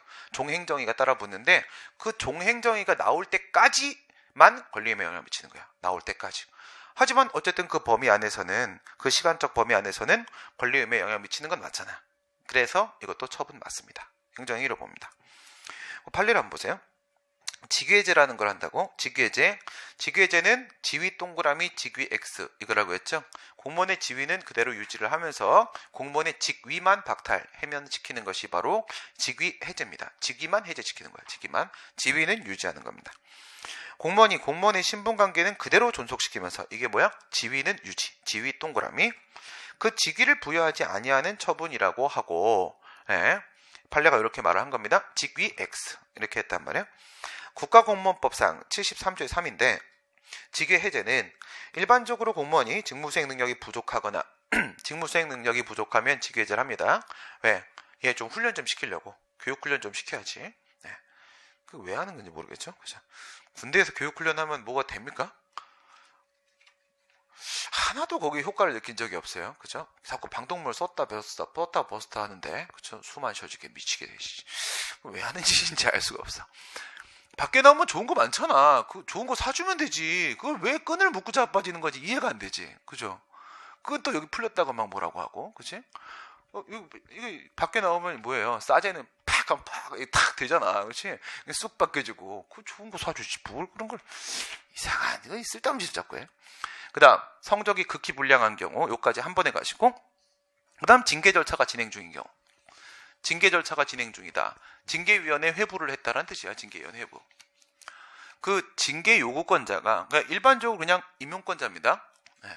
만약에 서울시 공무원이면 서울시장이야. 서울시장이 딱 봤는데, 쟤 봐라.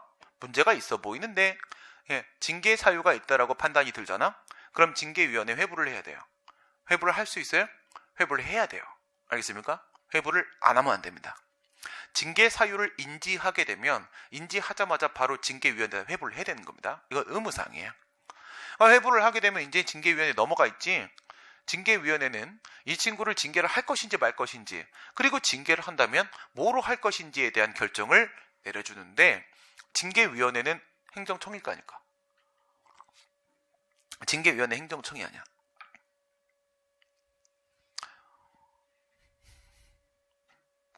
징계위원회 행정청이 아니야. 지금 뭐야? 몸에 좋은 보이차야? 뭐야 저거?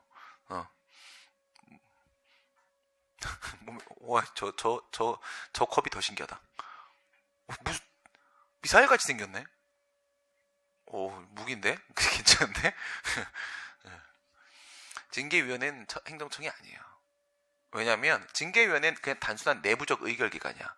내부적으로 얘를 징계를 할까 말까, 어떤 징계를 할까까지만 결정을 내리는 거지, 징계 처분, 외부적 의사 표시는 누가 해요? 징계권자가 따로 있어. 예, 임용권자 서울시장이 하는 거야. 서울시장이. 오케이. 예, 그래요. 징계위원회에 넘어가 있잖아. 그러면 보통 직위해제를 해요. 직위해제. 잠깐 얘 일 못하게 잠깐 둡니다. 그런 경우도 있을 수 있고, 또 있죠. 뒤에 보면 형사사건으로 기소가 된 경우에, 예, 공무원이 외부에서 문제가 생겼어요. 밖에서 얘가 좀 잘못을 했어. 그래서 기소됐어요. 예, 기소된 상태면 얘 일 제대로 할 수 있겠어요? 제대로 하기 힘들겠죠. 예, 업무 제대로 수행하기 힘들어요. 그러면 이제 직위해제를 시킵니다. 직위해제를. 그럼 여기서 하나 질문을 해볼까? 예, 형사사건으로 기소되었다는 이유만으로 만약에 무조건 직위해제를 하게 되면 그 직위해제는 위법일까 적법일까? 너 배운 거야. 형사사건으로 얘가 지금 기소돼 있어요. 예. 그러면 형사사건 기소됐다는 이유만으로 그냥 바로 직위해제를 때리면 이건 위법일까 적법일까? 위법이야? 왜 위법이야?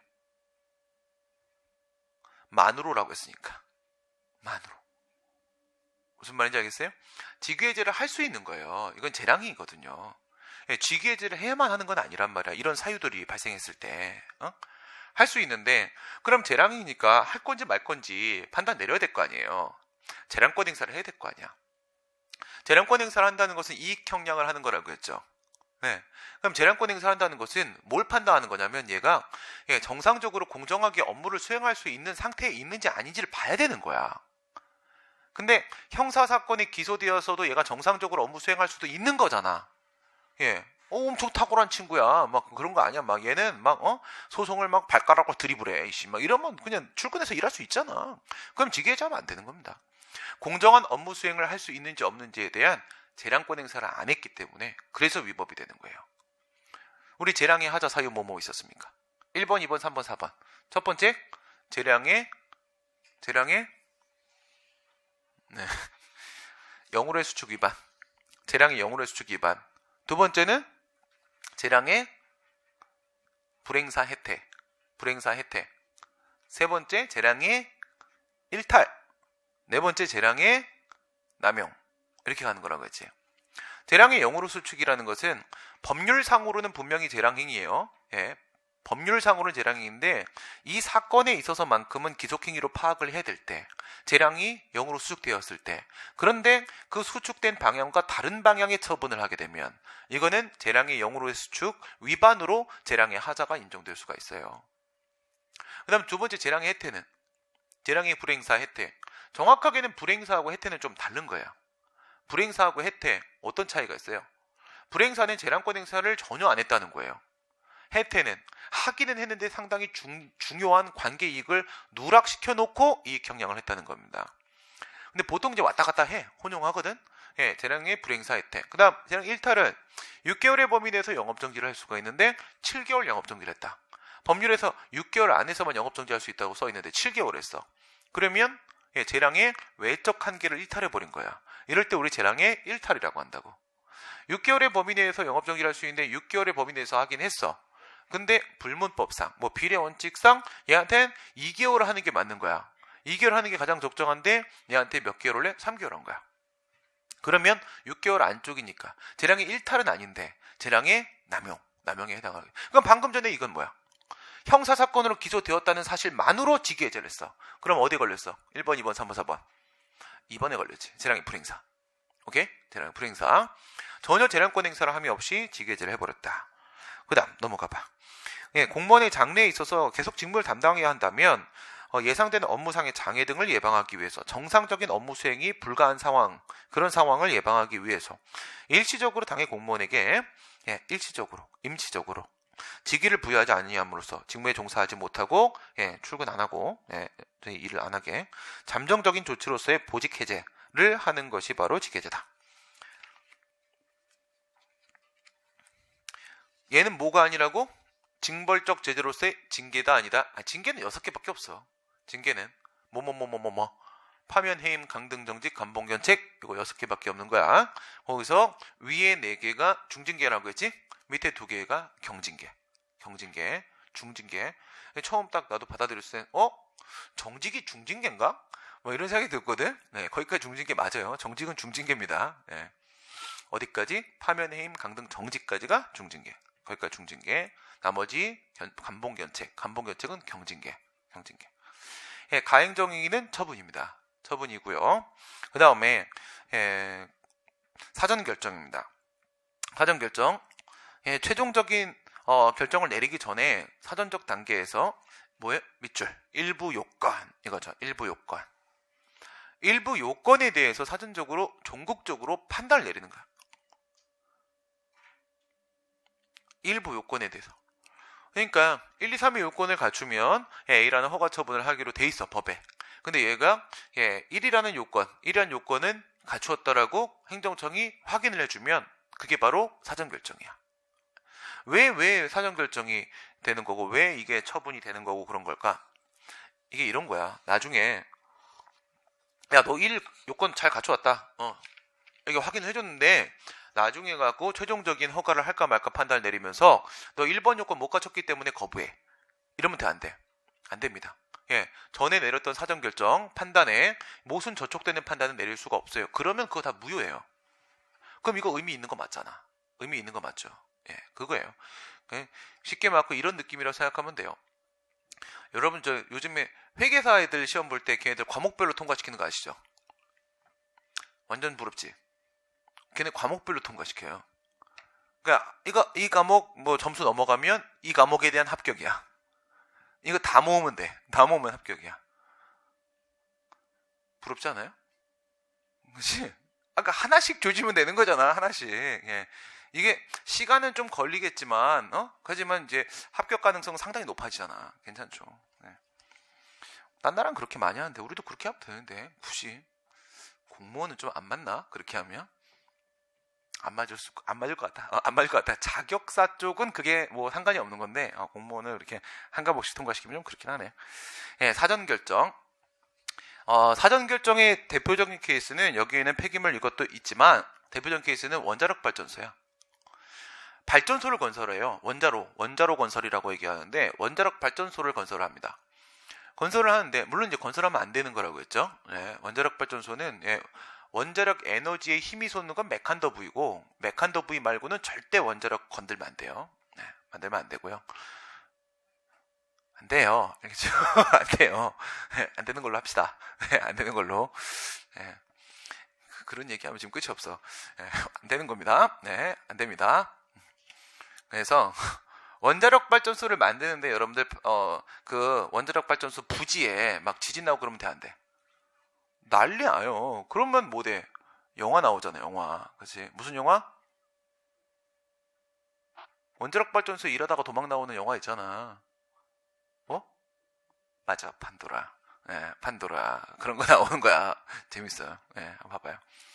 예, 그 난리 나잖아. 그치? 그 방사능 물질 다 밖으로 유출되면, 원자력 에너지에 힘솟아. 그러면 메칸더 부위 막 나온단 말이야. 그럼 저기 숨어있는, 저기 태권부위하고, 마징가 제트도 나와줘야 돼. 그럼 지구 망하는 거야. 안 돼. 그래서 만들면 안 되는데, 부지의 안전성에 대한 부분을 있잖아. 사전에 승인받을 수 있어. 이거는 요건이에요. 1, 2, 3의 요건을 충족하게 되면 원자력 발전소 건설허가 처분을 한다. 이렇게 되는 거야. 그 중에 가장 중요한 요건이 뭐겠어요? 예, 부지는 안전해야 된다. 이거지? 그 부지의 안전성에 대해서 사전에 확인을 해줄 수가 있는데, 그런 걸 뭐라 불러? 부지사전 승인이라 불러. 부지사전 승인. 부지사전 승인, 이건 사전 결정에 해당합니다. 일부 요건이니까. 최종적 허가로서 원자력 발전소 건설 허가라는 거에 일부 요건에 대해서 확인을 해주는 거예요. 근데 그 친구가 부분 허가이기도 하다. 부분 허가. 예, 밑에 부분 허가에 보면 판례가 그것도 등장하죠. 예, 판례가 부분 허가게 돼요. 왜 부분 허가냐면, 부분 허가는 부분적 완결 허가라고 했죠. 이 사전 결정 받으면 내가 바로 뭐 어떤 행동으로 나아갈 수 있습니까? 그건 안 돼. 예, 최종 허가가 나와야 되는 거야. 그런데 부분 허가를 받게 되면 이거는 내가 어떤 행동으로 나아갈 수가 있어요. 바로 어떤 행동을 할 수 있어. 네, 그게 부분 허가의 특징이야. 그게 부분적 완결 허가란 말이야. 부분적 완결 허가. 그래서 전 이걸 보면 이런 게 느껴져. 예, 사전 결정이라고 하잖아. 사전 결정은 우리 아이스크림 보면 이렇게 퍼먹는 아이스크림 있지. 예, 그런 느낌이야. 이거 부분 허가는 뭐야? 이게 벗겨 먹는 아이스크림 있지. 예, 하나씩 이렇게 하나씩 나에게 완결된 맛을 줘요. 부분 허가. 이런 거야. 부분 허가. 봅시다. 내용. 폐기물 처리업 허가를 받기 위해서는 먼저 사업계획서를 제출해서 허가권자로부터 사업계획에 대한 적정 통보를 받도록 되어 있어요. 법에. 먼저는 뭐부터 받아야 돼? 사업계획서에 대한 적정 통보, 적합 통보라고 더 많이 합니다. 법엔 적합 통보라고 되어 있어. 판례는 적정 통보라고 그래. 근데 적정 통보라는 표현으로 문제는 더 많이 나오긴 해. 적정 통보를 받은 자만이 일정 기간 내에 시설 장비, 기술 능력, 자본금 등을 갖춰서 허가 신청을 할 수 있어? 중요한 부분. 신청을 할 수 있어? 무슨 말이야? 사업계획서에 대한 적정 통보를 못 받은 사람이라고 하게 되면, 사업계획서 통과된 사람이 아니게 되면요, 이거 허가 신청을 못 해요. 허가를 신청할 자격이 없어요. 이게 자격 요건이야. 그 말은 뭐지? 적정 통보를 받아야만 나에게 신청권이 인정된다는 뜻입니다. 신청권. 우리가 알고 있는 응답 신청권. 이거 적정 통보 못 받은 놈이 만약에 허가 신청하죠? 대답해야 돼, 말아야 돼?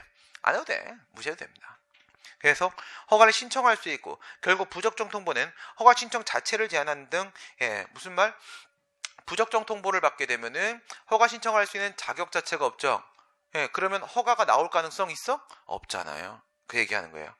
그 자체를 제한하는 등 개인의 권리 내지 법률상 이익에 개별적 구체적 규제를 하고 있기 때문에 처분이다. 뭐라고요? 사전 결정은 처분이다. 이 적정 통보는 사전 결정이다. 그런 얘기입니다. 적정 통보는 처분이고요. 그럼 부적정 통보는 뭐야? 적정 통보 거부잖아. 그치? 적정 통보 거부니까 이 부적정 통보는 거부 처분이다. 이겁니다. 거부 처분이다. 폐기물 관리법이 폐기물 처리업에 허가를 하기에 앞서서 사업계획서에 대한 적정 부적정 통보, 적정 통보 제도라고 보통 부르거든. 적정 통보 제도.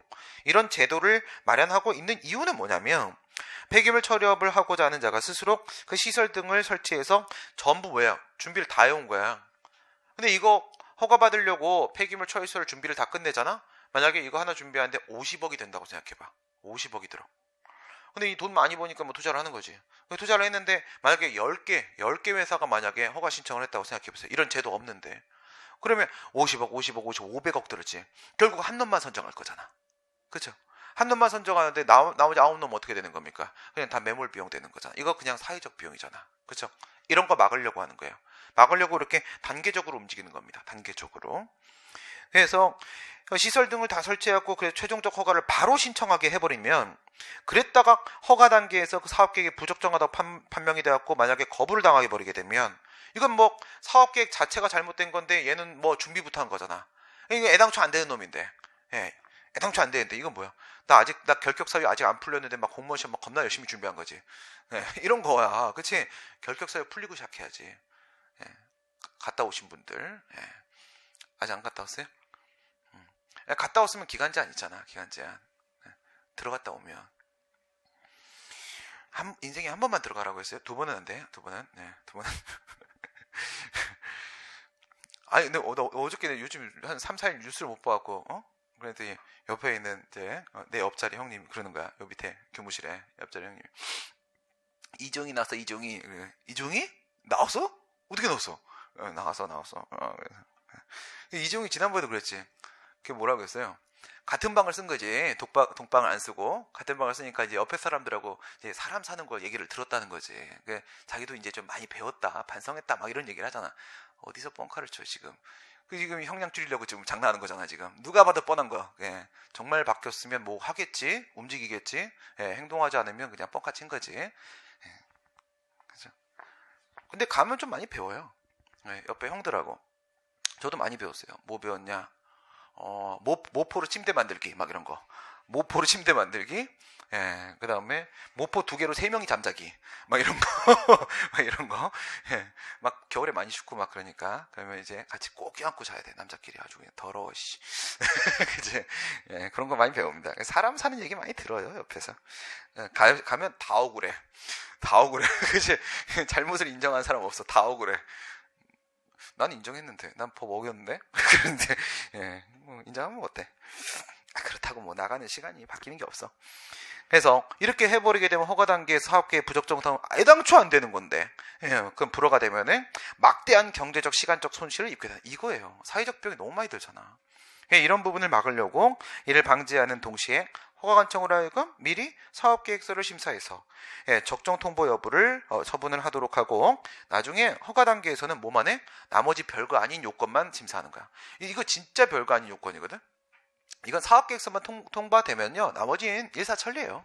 일사천리입니다. 왜냐하면 그 사업계획서에 지가 이렇게 나는 이렇게 사업을 진행하겠습니다 라고 썼잖아. 할 수 있으니까 쓴 거잖아. 그지? 그냥 그것만 시설 준비해 오면 돼요. 그것만. 그렇기 때문에 이건 사실상 허가가 나왔다고 봐도 뭐 큰 차이는 없는 정도 수준입니다. 사전결정도 처분입니다. 그 다음 부분 허가 넘어가시게 되면, 예, 이거는 최종적 허가 전에 일정 범위 내에서, 이거야. 일정한 요건? 아니, 범위. 일정한 행위 범위입니다. 행위 범위 내에서 완결된 허가를 발급하는 겁니다. 완결된 허가를. 그래서 바로 어떤 행위로 나아갈 수가 있는 거예요. 하지만 좋은 편이죠. 옆에 뭐라고 돼 있어요? 하지만 이건 완전 허가는 아니다. 완전 허가. 완결 허가는 맞습니다. 완전 허가는 아니다. 완결 허가는 맞지만 완전 허가는 아니다. 내용상 전체 시설 중에 특정 부분에 대한 설치 운영에 대해서만 허가하는 것이기 때문에 전체 공사를 할 수 있는 게 아니라 부분 공사를 할 수 있는 겁니다. 부분 공사. 부분적으로 어쨌든 공사는 할 수 있습니다. 예, 어떤 공사 해도 돼요. 허락받은 부분의 범위 내에서. 원자로 관계시설에 부지사전 승인 익숙하게 두시고요. 예, 최종적 허가는 뭐가 돼? 예, 원자로 건설허가 이겁니다. 원자로 건설허가, 원자력 발전소 건설허가, 원자로 건설허가 같은 말입니다. 예, 건설 예정지로 계획 중인 부지가 지금의 원자력 안전법에 비춰봤을 때 적법성을 구비한 것인지를 심사해서 사전적 부분 건설허가 처분의 성격을, 무슨 말이야 이게? 무슨 말이야 이게? 사전 결정이고 부분 허가다라는 뜻이야. 사전 결정이고 부분 허가다. 네. 그래서 이 부지 사전 승인은 사전 결정의 성격도 가져요. 예, 최종적 허가의 일부 요건에 대한 판단입니다. 그 다음 두 번째, 예, 공사로 바로 나갈 수 있기 때문에 부분 허가의 성격도 가져요. 두 개의 성격을 동시에 가지고 있으면 문제 내기가 참 좋죠. 예, 그래서 문제가 이 부지 사전 승인 문제가 엄청 많이 나옵니다. 엄청 많이 나와. 오케이, 요거는 한번 좀 정리 좀 해봅시다. 보면 이게 뭐 이렇게 나오기도 하고 저렇게 나오기도 하고 저렇게 나오기도 하고 요렇게 나오기도 하니까 조심해야 돼요. 무슨 말이냐면 여기에 전원개발 사업 실시 계획 승인이라는 게 있어요. 이거는 근거법이 전원개발 촉진법이야. 오케이? 네. 전원개발 사업 실시 계획 승인 처분이라는 게 있는데 얘는 누가 하냐면 산업통상자원부 장관이에요. 산자부 장관. 산자부 장관이 전원개발 승인 처분을 한다. 전원개발 승인 처분을 한단 말이에요. 전원개발 사업 실시 계획 승인 처분을 해요. 그 다음에 여기 보면 원자력 발전소 건설허가 처분을 합니다. 그냥 우리 원자로 건설이라고 쓸게요. 원자력 발전소 원자로 건설허가 처분. 건설허가 처분을 이렇게 하게 됩니다. 두 개가 있어야 돼. 그래야지 원자력 발전소를 만들면 원자력 에너지에 힘이 솟아. 힘이 솟아. 이게 아무도 모르는 거잖아. 진짜 몰라? 메칸더 V가 누군지? 아, 그래요? A특공대. 너만 알지 지금 다. 너만 알고 있지 지금. A특공대. BA. 아, 이런 거 몰라? 에어울프.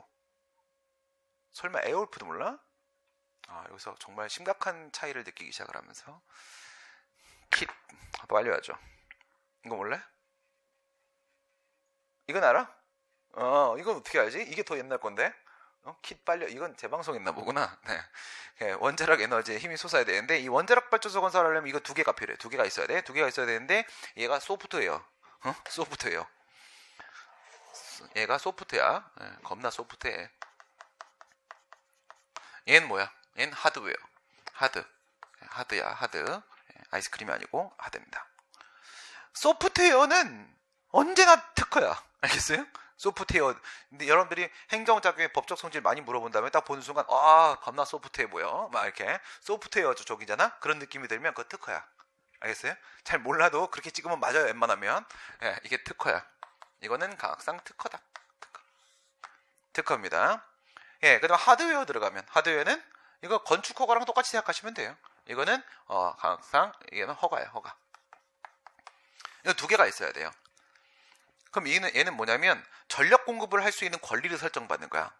보통 한전이에요. 한국전력공사. 걔네들이 이걸 받고 이걸 받아가지고 걔네들이 막 만들거든요. 그래서 한전이 내가 전력을 공급할 수 있는 권리를 설정받아. 그리고 나서 이 전력을 만들기 위해서 뭘 만들어? 원자력 발전소를 만들어. 이렇게 두 개가 합쳐져야 돼. 그런데 이 원자력 발전소 건설허가 처분에 요건이 있을 거 아니야. 요건이 이렇게 돼 있단 말이야. 1, 2, 3의 요건을 충족을 하면 원자력 발전소 건설허가 처분을 한다.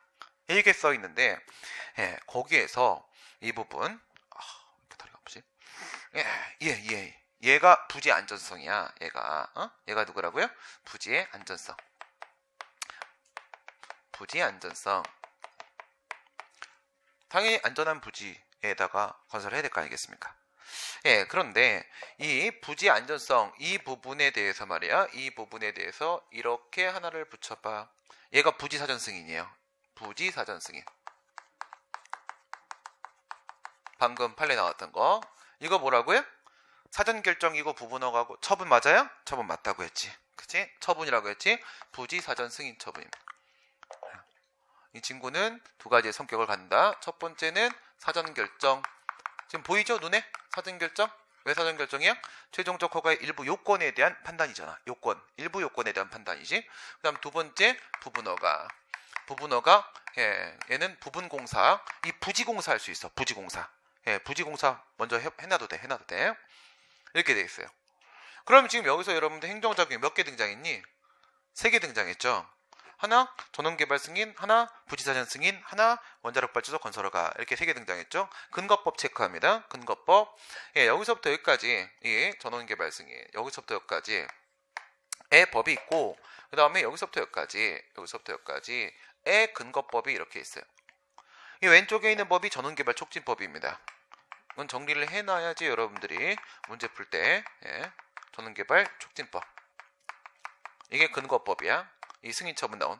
얘는 근거법이 뭐라겠지? 원자력 안전법. 원자력 안전법이야. 이렇게 되어 있습니다. 그러니까 원자력 발전소 건설허가의 근거법이 원자력 안전법이면은 이거 부지사전 승인의 근거법도 당연히 똑같은 법이겠지. 이거의 요건이니까. 그렇지? 얘의 근거법이 얘면 얘는 얘의 요건이니까 얘의 근거도 여기 써 있겠지. 여기 써 있겠죠. 네. 그런데 여기 인허가 의제가 적용된다. 여기 인허가 의제가 적용돼. 무슨 말이냐면 전원개발 승인, 이 전원개발 촉진법에 보면 전원개발 사업 실시 계획 승인을 받으면 부지사전 승인도 나오는 것으로 본다. 이렇게 돼 있어요. 오케이? 예, 그럼 얘 받으면 얘 딸려오는 거야. 주된 인허가, 의제되는 인허가. 이런 관계를 서로 맺어버렸어. 예, 서로 이런 관계를 맺다니. 그랬단 말이야. 그럼 얘는 이렇게 나올 수 있는 거지. 이렇게 눈사람으로 이렇게 나올 수가 있는 거예요. 이렇게 나와버리면 이게 전원개발 승인인 겁니다. 이게 전원개발 승인인 거야. 예, 이렇게 되면 얘가 전원개발 승인 처분. 인허가 의제 제도가 적용되면 이렇게 이해가 될 수가 있을 거 아니야. 그렇죠? 네. 그럼 만약에 내가 먼저 전원개발 승인을 받았다라고 하게 되면 그 다음에는 2번, 3번 요건만 갖추면 얘도 받을 수 있는 거지. 같이 딸려 나온 거니까. 그렇겠지? 그럼 순서를 한번 잡아볼까요? 순서 이렇게 한번 생각해 봅시다. 번호 매기입니다. 이제 번호를 매겨보면 이게 1번, 이게 1번, 그 다음에 이게 2번, 그 다음에 이게 3번. 이렇게 행정작용이 지금 3개가 있잖아. 나 이제 원자력 발전소 만들어요. 만들면 안 되는데. 예, 만들어요. 만든다고 했을 때 어떻게 허가를 받을 건가 생각을 해봅시다. 첫 번째, 예, 1번 받았어요. 이거 2개 필요하다고 했지? 전원개발 승인 원자력 건설허가 2개 필요하다고 했지? 1번 받았어요. 그 다음에 뭐 받아야 돼? 1번 제일 먼저 받은 거야 지금. 전원개발 승인. 그러면 이 다음에 이 3번만 받으면 끝나는 거잖아. 그치? 2번은 1번의 전원개발 사업 실시 계획 승인을 받는 과정에서 2번의 부지사전 승인은 딸려왔잖아. 딸려왔으니까 따로 안 받아도 되고 그 다음에 이것만 받으면 끝나는 거지. 그래. 그럼 이건 어때? 3을 먼저 받았어. 원자력 발전소 건설허가 처음 받았어요. 그 다음 이제 뭐 받아야 돼? 그 다음에는 그치 전원개발 승인만 받으면 되지. 전원개발 승인만. 그래. 이러면 끝나는 거야. 그럼 끝나는 거지. 그럼 이건 어때? 나 2부터 받았네. 2부터. 부지사전 승인을 따로 신청했어. 저도 쳐보니까 따로 신청해도 되거든? 따로 신청했어. 저거 나왔어. 그러면 이제 뭐로 갈 수 있고 1로 갔다가 요거 했다. 한 다음에 1로 갔다가 3으로 이렇게 가도 되고 그 다음에 2를 제일 먼저 받았다라고 하게 되면 그 다음에 3 받고 나서 1로 이런 식으로 가도 되는 거지. 그렇지요? 네, 이렇게 됩니다. 그러면 지금 얘네들의 관계를 보시게 되면 어디에 주목을 하냐면 요 친구들하고 그 다음에 1 먼저 받은 거 요 친구에 주목을 한번 해보세요. 이건 뭐 아무런 논점이 없어. 의미가 없어요. 3 먼저 받으면 당연히 부지는 안전하다고 인정을 받아 놓은 상태인 거고 그 다음에 가서 저거 소프트웨어 전원개발 승인 받으면 되는 건데 여기에 뭐 특별한 게 없어. 저럼 아주 이제 무난하게 넘어가는 거야. 1, 3 들어가면 여기에는 이런 게 있다라는 걸 기억하시고 이렇게 되면 인허가 의제제도 이게 적용되고 있다는 특징을 여러분들이 가지셔야 돼. 여기와 관련돼서 나오는 논점이 바로 대상적격하고 원고적격이에요. 대상적격하고 원고적격에 대한 논점이 연결이 될 수가 있어요. 그럼 여기 밑에 있는 노랭이가 등장을 해버리게 되면은 여기에는 뭐예요? 여기에는 뭡니까? 요 친구들이 먼저 나왔죠? 요 친구들이. 그 다음에 3번 요 친구가 있죠? 이렇게 들어가면 단계적 행정결정. 단계적 행정결정이죠? 단계적 행정결정과 관련된 논점이 걸리는 거야. 사전결정 부분허가잖아. 그지? 사전결정이면서 부분허. 여기에서 걸리는 논점은 협의의 수익. 문제가 이렇게 나와. 그러니까 문제가 이쪽으로 나올 때가 있고 밑에 쪽으로 나올 때가 있는 거야. 저 상황을 펼쳐놓고 나서. 오케이? 그러면 말입니다. 첫 번째 인허가 의제부터 한번 생각을 해볼게요. 네, 지금 여기 있는데 전원개발 승인이 지금 이렇게 나왔죠. 뭐부터 받은 거예요? 1부터 받은 거야. 제일 먼저 1을 받았으면 이 친구 딸려온 거야. 딸려왔는데 내가 이제 소송을 제기하려고 하는데 이 일부분 요게 2잖아 지금. 요게 처분으로 치면 2잖아. 네, 여기다가 이렇게 쓸게요. 이제 이잖아. 근데 여기서 내가 이렇게 생각을 하고 있네. 예, 첫 번째, 예, 일부분의 위법이 있다라고 주장을 하고 싶어요. 그 다음에 두 번째, 이 부분에 위법이 있다라고 주장을 하고 싶습니다. 지금 이 상황이고, 아이고, 이거 아니고, 예, 요 상황인데, 여기서 내가 주장을, 이 안에 위법 있네, 이렇게 하면 소송을 제기하려고 해. 두 번째는, 요 안에 위법 있네, 이렇게 하면 내가 소송을 제기하려고 하는 거예요. 그러면, 예, 1의 위법을 주장할 때, 소의 대상적격, 그 다음에 원고적격 두 개를 비교를 한번 해보시게 되면 여기 소의 대상은 뭡니까? 뭐에 대해 소송을 제기해야 돼요? 일부분의 위법을 주장해. 전원개발 승인에 대해서 취소를 제기해야 돼? 부지사전 승인에 대해서 취소를 제기해야 돼? 너무 당연하지 지금, 그치? 예, 이건 원래가 전원개발 승인이잖아. 그죠? 당연히 소의 대상은 전원개발 승인입니다. 전원개발 승인입니다. 그러면 이번에 이 부분 안에 여기에 위법이 있다라고 내가 다투려고, 그래 소송을 제기하려고 하는 거야. 이 안에 위법이 있다 이거야. 그러면 나는 전원개발 승인에 대해 소송을 제기해야 돼? 부지사전 승인에 대해 소송을 제기해야 돼? 응? 전원개발 승인. 알겠어요? 특이하지? 그래, 그러니까 이게 논점인 거야. 그러니까 여기 문제가 나오는 거야. 이유는 뭐지? 인허가 의제 제도가 적용되면 우리 건축신고 쪽에서 인허가 의제 본 적 있잖아. 그쵸? 예, 뭐는 집중되고 뭐는 집중되는데 뭐는 집중되지 않는다고 했죠? 관할 요건은 집중되고 절차 요건은 집중되지만 실체 요건은 집중되지 않는다고 했죠. 기억나요? 설마 안 했다고 얘기할 거야? 진짜 안 했나 보다. 네. 다 이런 표정을 짓고 있으면 아는 거지 뭐. 그래? 아니, 알았어. 요쪽에서 금방 다시 따라와. 건축허가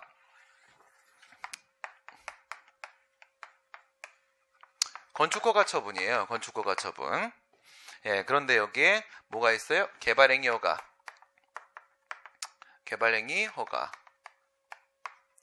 허가 처분입니다. 건축허가는 건축법 제11조 1항을 근거로 해서 받아야 되는 거야. 건물 지으려면 대규모 건물이라고 하게 되면 허가를 받아야 돼요. 그 다음 개발행위 허가 같은 경우에는 이거는 국토의 계획 및 이용에 관한 법률이라는 게 있어요. 국토의 계획 및 이용에 관한 법, 보통 국토계획법이라고 하는데 이 국토계획법 56조에 보게 되면 개발행위 허가에 대한 규정을 두고 있어요.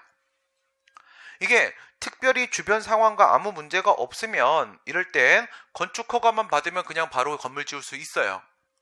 근데 주변에 식수원 이용 관계라거나 여러 가지 문제가, 교통 상황이라거나 문제가 생길 수 있으면 과연 여기 개발 행위를 해도 되는 것인지에 대한 허가를 따로 받아야 됩니다. 원래 따로 받아야 되는 거예요. 오케이? 네. 근데 우리 건축법 제11조 5항에 보면 뭐라고 되어 있냐면 저 건축 허가를 받으면은 개발 행위 허가를 받은 것으로 본다라고 해서 인허가 의제 제도에 대한 규정을 따로 두고 있단 말이야. 알겠음? 네. 그러면 딸려오는 거잖아. 이걸 내가 만약에 밑에 요 놈을 받으면 이놈 딸려오잖아. 이렇게 된단 말이야. 이렇게. 얘가 주된 인허가가 되고 위에 게 의제되는 인허가가 되고 이렇게 된단 말이죠. 주된 인허가만 받으면 그러면 여기에는 의제되는 인허가도 받은 것으로 인정을 받게 된단 말입니다. 그런 걸 인허가 의제제도라고 하는 거예요. 인허가 의제제도. 그럼 얘들은 지금 어떤 상황이 발생하는지 한번 볼까요? 만약에 이쪽에서 이거를 해주는 허가관청이 만약에 A라는 행정청이야. A 행정청이 개발행위 허가를 할 수 있는 허가권을 갖고 있습니다. 그 다음에 여기에 있는 이 건축허가, 건축허가를 내줄 수 있는 허가관청이 바로 B라는 행정청이다. 이렇게 한번 생각을 해봐요. 그리고 이 개발행위 허가를 받기 위해서 내가 밟아야 되는 절차가 있는데 그게 이제 C라는 절차를 밟아야만 이 허가를 받을 수가 있어요. 그리고 여기 같은 경우에는요, 얘는 건축 허가를 받기 위해서 만약에 D라는 절차를 행정청이 밟아야 되는 거라면 절차 요건, 저건 관할 요건, 지금 절차 요건 얘기를 하고 있어요. 그 다음에 세 번째 뭘 들어갈 거냐면 위에 이 개발행위 허가를 받기 위해서 필요한 이제 요건입니다. 실체적인 요건, 실체 요건. 실체 요건이 E, F, G야. 나 영어 너무 싫은데 어떡하지? 괜히 들어왔다 영어.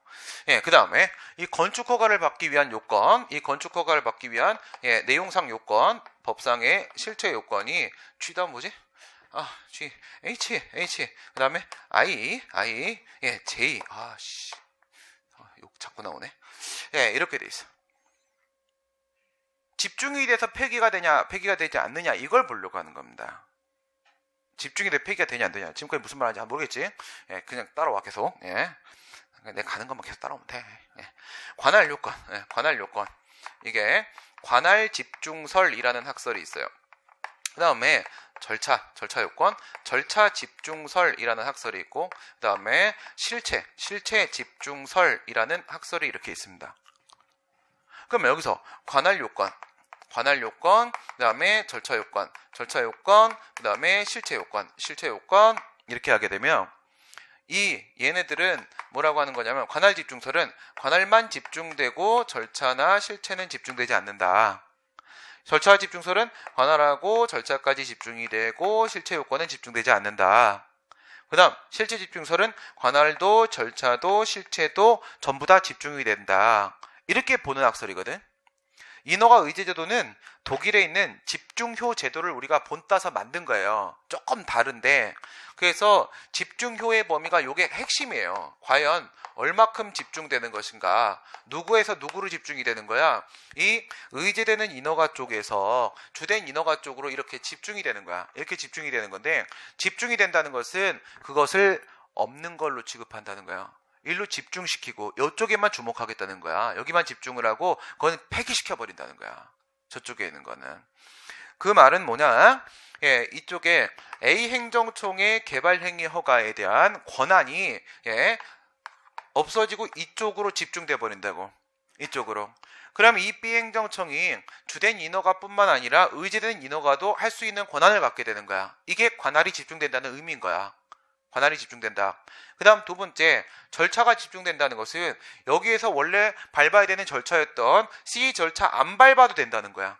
안 밟아도 되고 여기에 있는 D 절차 이것만 밟으면 건축허가를 내줄 수가 있고, 그리고 개발행위 허가도 그냥 나온 곳을 봐주겠다는 거야. 하나 절차, 이쪽 절차를 폐기하는 거야. 알겠어요? 만약에 이 실체 요건 여기도 진짜 집중이 된다면 그러면 여기에 있는 EFG의 요건을 안 갖춰도 되는 거야. 안 갖춰도 되고 밑에 있는 HIJ의 요건만 갖추면 되는 거야. 그러면 건축허가 나오고 개발행위 허가도 나온 걸로 봐주는 거야. 과연 어느 게 맞겠냐 이거야. 어느 게 맞겠냐. 관할은 집중이 돼야지 인허가 의제야. 저건 어쩔 수가 없어. 그런데 이건 집중을 인정할 수가 없다고. 실체 이건 집중을 인정할 수가 없다고요. 그래서 이게 통설판례야. 절차 집중설 이게 통설판례란 말이에요. 그러니까 통설판례에 따르게 되면 이건 얘 권한 상실하고 얘한테 권한 넘어가는 거 맞는 거야. 맞는 거고, 그 다음에 여기 절차 필요 없어지고 이 절차만 밟으면 되는 거 맞는 거야. 맞는 거고, 실체 요건은 살아남단 말이야. 실체 요건은 그대로 이거마저 폐기해버리게 되면 이 개발행위의 근거가 되고 있는 국토의 계획 및 이용에 관한 법률은 왜 만든 거야 도대체. 그쵸? 공익상 필요에 의해서 이 정도 요건은 갖춰와야지 공익침해 상황이 없어졌다라고 인정을 해주고 그 개발행위를 허용을 해주겠다. 그래서 법을 만든 건데 이 요건까지 다 무시해버릴 거면 이 법을 왜 만들어요? 이 법의 존재 가치를 상실하게 된단 말이에요. 이거는 집중이 안 돼. 그러면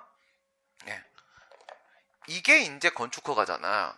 이거가 건축허가입니다. 이거 전체가 얘가 건축허가가 되는 거고, 이게 건축허가가 되는 거고, 이 건축허가 요건은 뭐가 되는 겁니까? 건축허가 요건은 이 F, G, H, I, J가 되는 거예요. 알겠지? 이 6개 요건을 모두 다 갖춰야만 뭐가 나올 수 있는 거야? 이러한 건축허가가 나올 수 있는 거라고. 이해됐지? 관할은 집중되고 절차는 집중되지만 실체는 집중되지 않는다. 이게 인허가 의제제도야, 우리나라 거. 독일 거랑 좀 다른데 독일 건 몰라도 돼. 예, 이거를 가지고 이제 끌고 와. 예, 끌고 옵니다. 예. 가져왔어. 반갑네.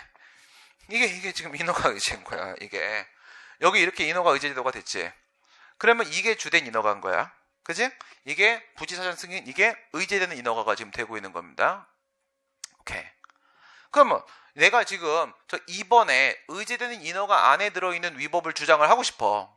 뭘 주장하는 거야? 야, 부지 저거 지진 나잖아, 지진. 앰비바이트냐? 안 보여? 흔들리잖아. 근데 왜 승인 내줘? 이걸 말하고 싶어, 나. 이걸 말하고 싶은데 이게 따로 나왔냐, 이거야. 따로 나온 게 아니잖아. 지금 같은 상황은 전원개발 사업 실시 계획 승인이 나오면서 딸려 나온 거야, 지금. 같이 딸려 나왔지. 부지가 안전하다는 것까지 지금 인정을 해버린 거야. 누가? 예, 이 전원개발 승인을 하는 행정청 누구라고? 산업통상자원부 장관, 산자부 장관.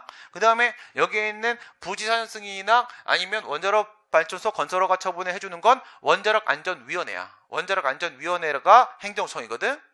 근데 이 부지가 안전하다는 판단도 누가 하는 거야? 산자부 장관이 다 해버리는 거라고. 산자부 장관이 이거 내줘버리게 되면 얘도 나온 걸로 인정이 돼버리는 거라고. 관할 집중돼 버렸잖아. 그런 상황이야. 그랬을 때 내가 저 안에 부지가 안전하지 않잖아, 이렇게 말을 할 때 나 뭐에다가 소송을 제기해야 되냐고. 전원개발 승인에다가 소송을 제기해야 되는 거라고요. 알겠어요? 여기다가 소송 제기하는 거야. 여기다가 이렇게 소송을 제기해야 되는 거란 말입니다. 안에 들어가 있으니까. 창구가 단일화된다고요. 창구가 한쪽으로 단일화가 된 거예요. 그래. 그 다음 원고적격 한번 생각해 볼게요. 원고적격 누가 소송을 제기하겠어요? 한전이 소송을 제기하는 게 아니지. 그치? 뭐 동네 사람이 소송을 제기하겠지. 왜 우리 동네에다가 원자력 발전소를 막 이렇게 할 거 아니야. 그치? 그래. 소송을 제기해. 인린소송이야. 그렇죠? 인근 주민이 제기한 소송. 인린소송의 상황입니다. 주민소송, 이웃소송, 뭐라고 불러 상관없는데 이 인린소송의 상황입니다. 그러면 처분에 상대방의 제3자야. 주민이 소송 제기한 사람이 제3자잖아.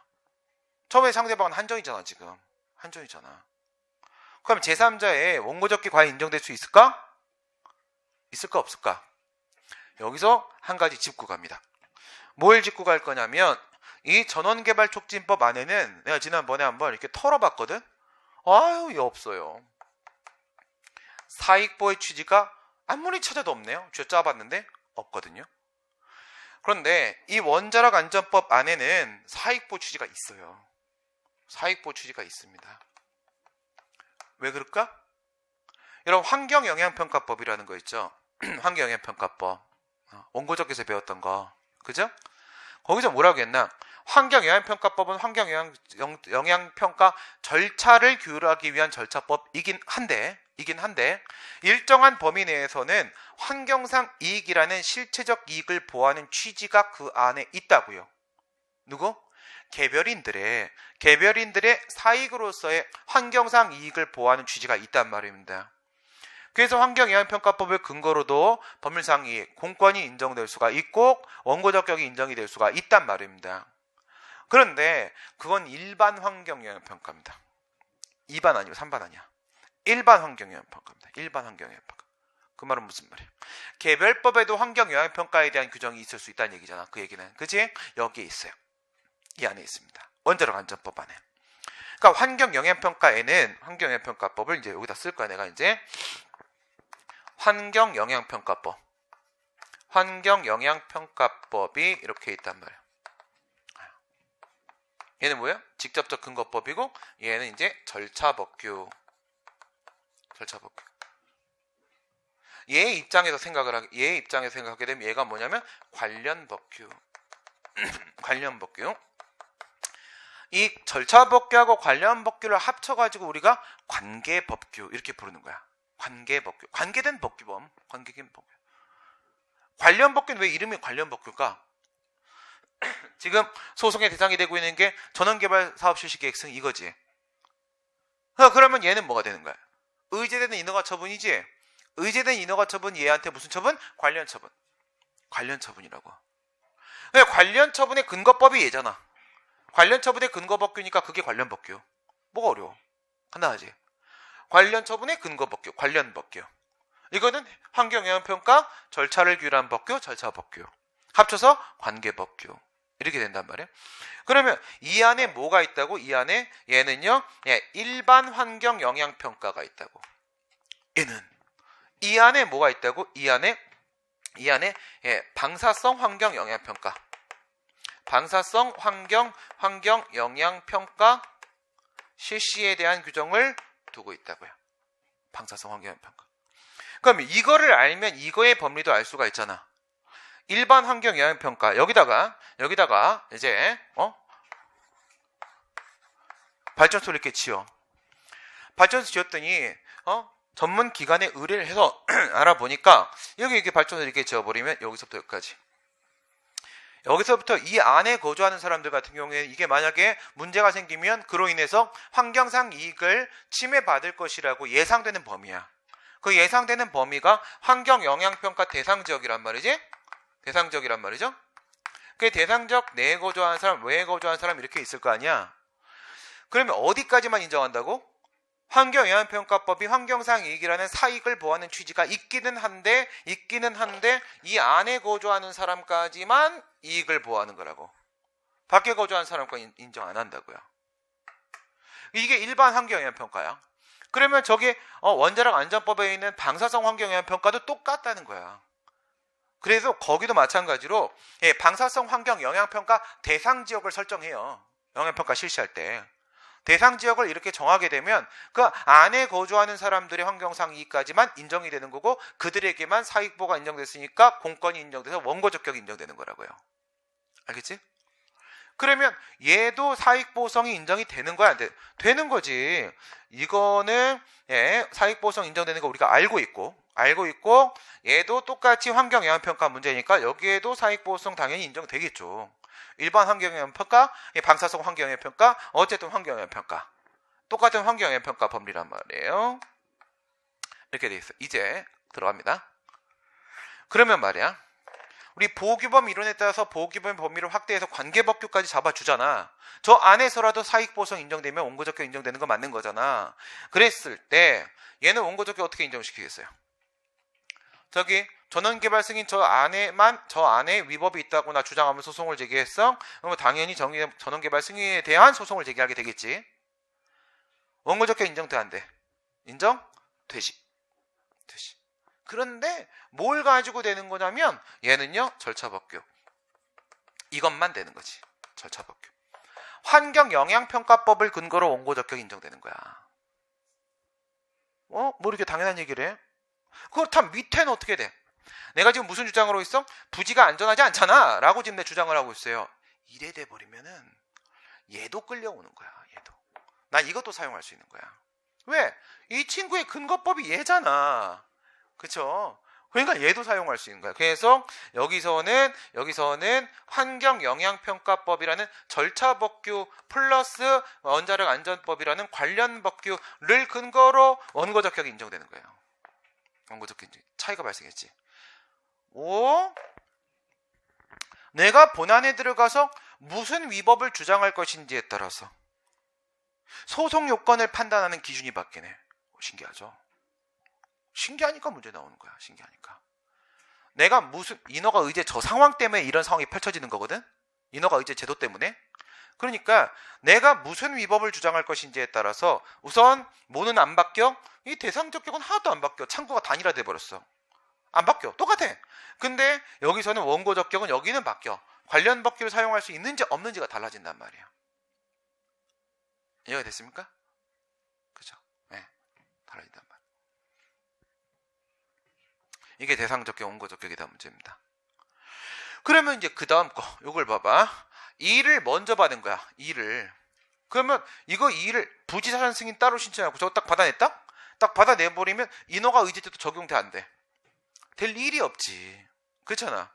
의제되는 인허가를 이미 받아놨는데 뭘 의제시키겠어? 이미 나왔는데. 그러니까 여기는 인허가 의제 문제가 아니야. 그러면 누구하고의 관계 문제입니까? 지금은 이제 밑에 얘기는 방금 전에는 1과 2의 관계 문제였어요. 이 둘의 사이였어. 둘의 사이. 이번에는요. 이 2와 3의 사이의 문제가 되는 겁니다. 2와 3. 얘네 둘의 관계인 거야. 둘의 관계. 얘는 단계적 행정결정, 얘는 최종적 결정. 그치? 그 관계를. 얘는 인허가 의제 관계, 단계적 행정결정 관계. 예, 1하고 3의 관계. 예, 1, 3. 1하고 3의 관계가 아니라 여기 1에서 이렇게 3 이렇게 받아내게 되면 얘는 뭐야? 1하고 1과 2의 관계에 대한 문제가 되는 거고. 예, 그 다음 밑에 얘 같은 경우에는 2하고 2와 3의 관계에서 발생하는 문제입니다. 단계적 행정결정이지? 그러면 원자력 발전소 건설허가 처분이 나오면 저거 살아있을까? 분명히 따로 받았어요. 따로 받았어요 지금. 인허가 의제에서 벗어나세요 이제. 예? 따로 받았습니다. 살아있을까 없을까? 죽죠. 그죠? 죽을 거 아니겠습니까? 최종적 허가가 나오게 되면 가행정행이든 아니면 그것이 사전결정이든 그것이 부분허가든 간에 최종적 결정 나오면 그거는 효력을 소멸하고 다 흡수되는 거예요. 뒤쪽으로. 최종 목적지는 저기잖아. 그치? 최종 목적지는 저기잖아요. 이런 느낌이야. 어? 야, 너 시험 어떻게 됐어? 그러니까 나는 나 필기시험은 합격했어. 뭐 이렇게 얘기를 해.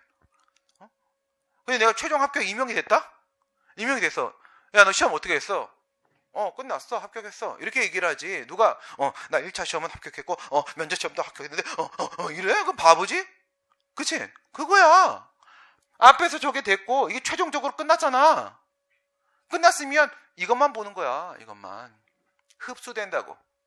흡수된다고요. 그러니까 이 2번 처분이 먼저 나왔고 그 다음에 뒤쪽에서 3번 처분이 나왔단 말이야. 그럼 얘는 어떻게 돼?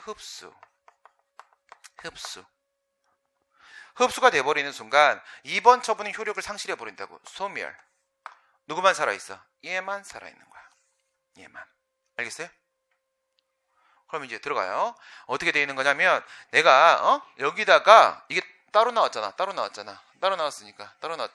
여기다 내가 소송을 제기했거든. 소송 제기할 수 있을까 없을까? 당연히 제기할 수 있죠. 왜? 처분이니까 대상적 격 문제 없죠. 이거는 소의 대상이 부지사전 승인 맞아. 혼자 나온 거니까 혼자. 맞아. 그리고 나서 원고적 격은요. 지 근거법이잖아. 얘는 아예. 지 근거법에 사익보 아예 있잖아. 보기본 뭐 학대할 것도 없어. 근거법 안에 사익보 있어. 들어가지. 본안 들어갔어. 소송 제기할 수 있어. 네, 소송을 제기했거든. 그런데 내가 여기다 이렇게 소송을 제기해놨는데 소송 도중에 뭔 짓이 생겼냐면 이게 나와버린 거야. 이게 나와버린 거라고. 그럼 이 소송은 어떻게 되겠어? 이 처분의 효력을 소멸시키기 위해 내가 소송을 제기한 건데 흡수돼서 얘 효력이 이미 소멸해버렸잖아. 이미 목적 달성이지. 그렇죠? 네. 그러면 이건 소의 이큼결로 각하. 없어져 버린다고. 오케이? 네. 그럼 어떻게 해야 돼 이제? 효력이 소멸해버렸지. 효력이 소멸해버렸으면 이제 여기 이거밖에 안 살아있어. 얘는 죽은 거야. 이렇게 해서 흡수돼버린 거야. 흡수돼버렸으니까 여기다 소송 제기해야 돼. 다시. 여기다 다시 소송을 제기하고 이 소송 안에서 저거의 위법 주장할 수 있어 없어? 주장할 수 있죠. 왜? 얘는 얘 요건이잖아. 요건이니까 요건 부분에 문제가 있었다는 얘기는 이 처분에 대한 소송에서 충분히 가능한 거잖아. 그렇죠? 그래서 협의에서의 문제가 생기는 거야. 협의에서의 문제가. 이 부분. 얘는 이미 여기에 제기했던 소송은 얘는 각하된다. 각하가 되는 것이고 흡수가 돼버렸으니까 그럼 여기다 다시 소송을 제기한다. 소송을 여기 다시 제기해서 이 위법을 주장할 수 있다. 주장할 수 있다. 여기서 얘를 다툴 수 있다. 위법 주장은 가능해진다. 이겁니다. 이게 사전결정과 부분허가에 대한 문제고 여러분들한테는 단순 정의 질문 아니면 이걸로 나와요. 지금 얘기한 것들 중에 여기를 만지는 문제, 여기를 만지는 문제, 여기를 만지는 문제 이렇게 나올 거야. 그러니까 저걸로 통째로 기억하시면 끝난다는 거야. 알겠죠? 어렵지? 여기서 갑자기 진지해졌어. 이거는 모른다는 표정이 아니라 지금 머릿속으로 정리하는 표정이기 때문에 저는 문제 없이 넘어가도 된다 이렇게 생각이 들고요. 일반 처분도 좀 재미있긴 한데 일반 처분은 우리가 또 시간이 또 다 돼가지고 다음 시간에 연결해서 하도록 하겠습니다. 오늘 여기까지 하겠습니다. 고생들 하셨습니다. 수고하셨습니다.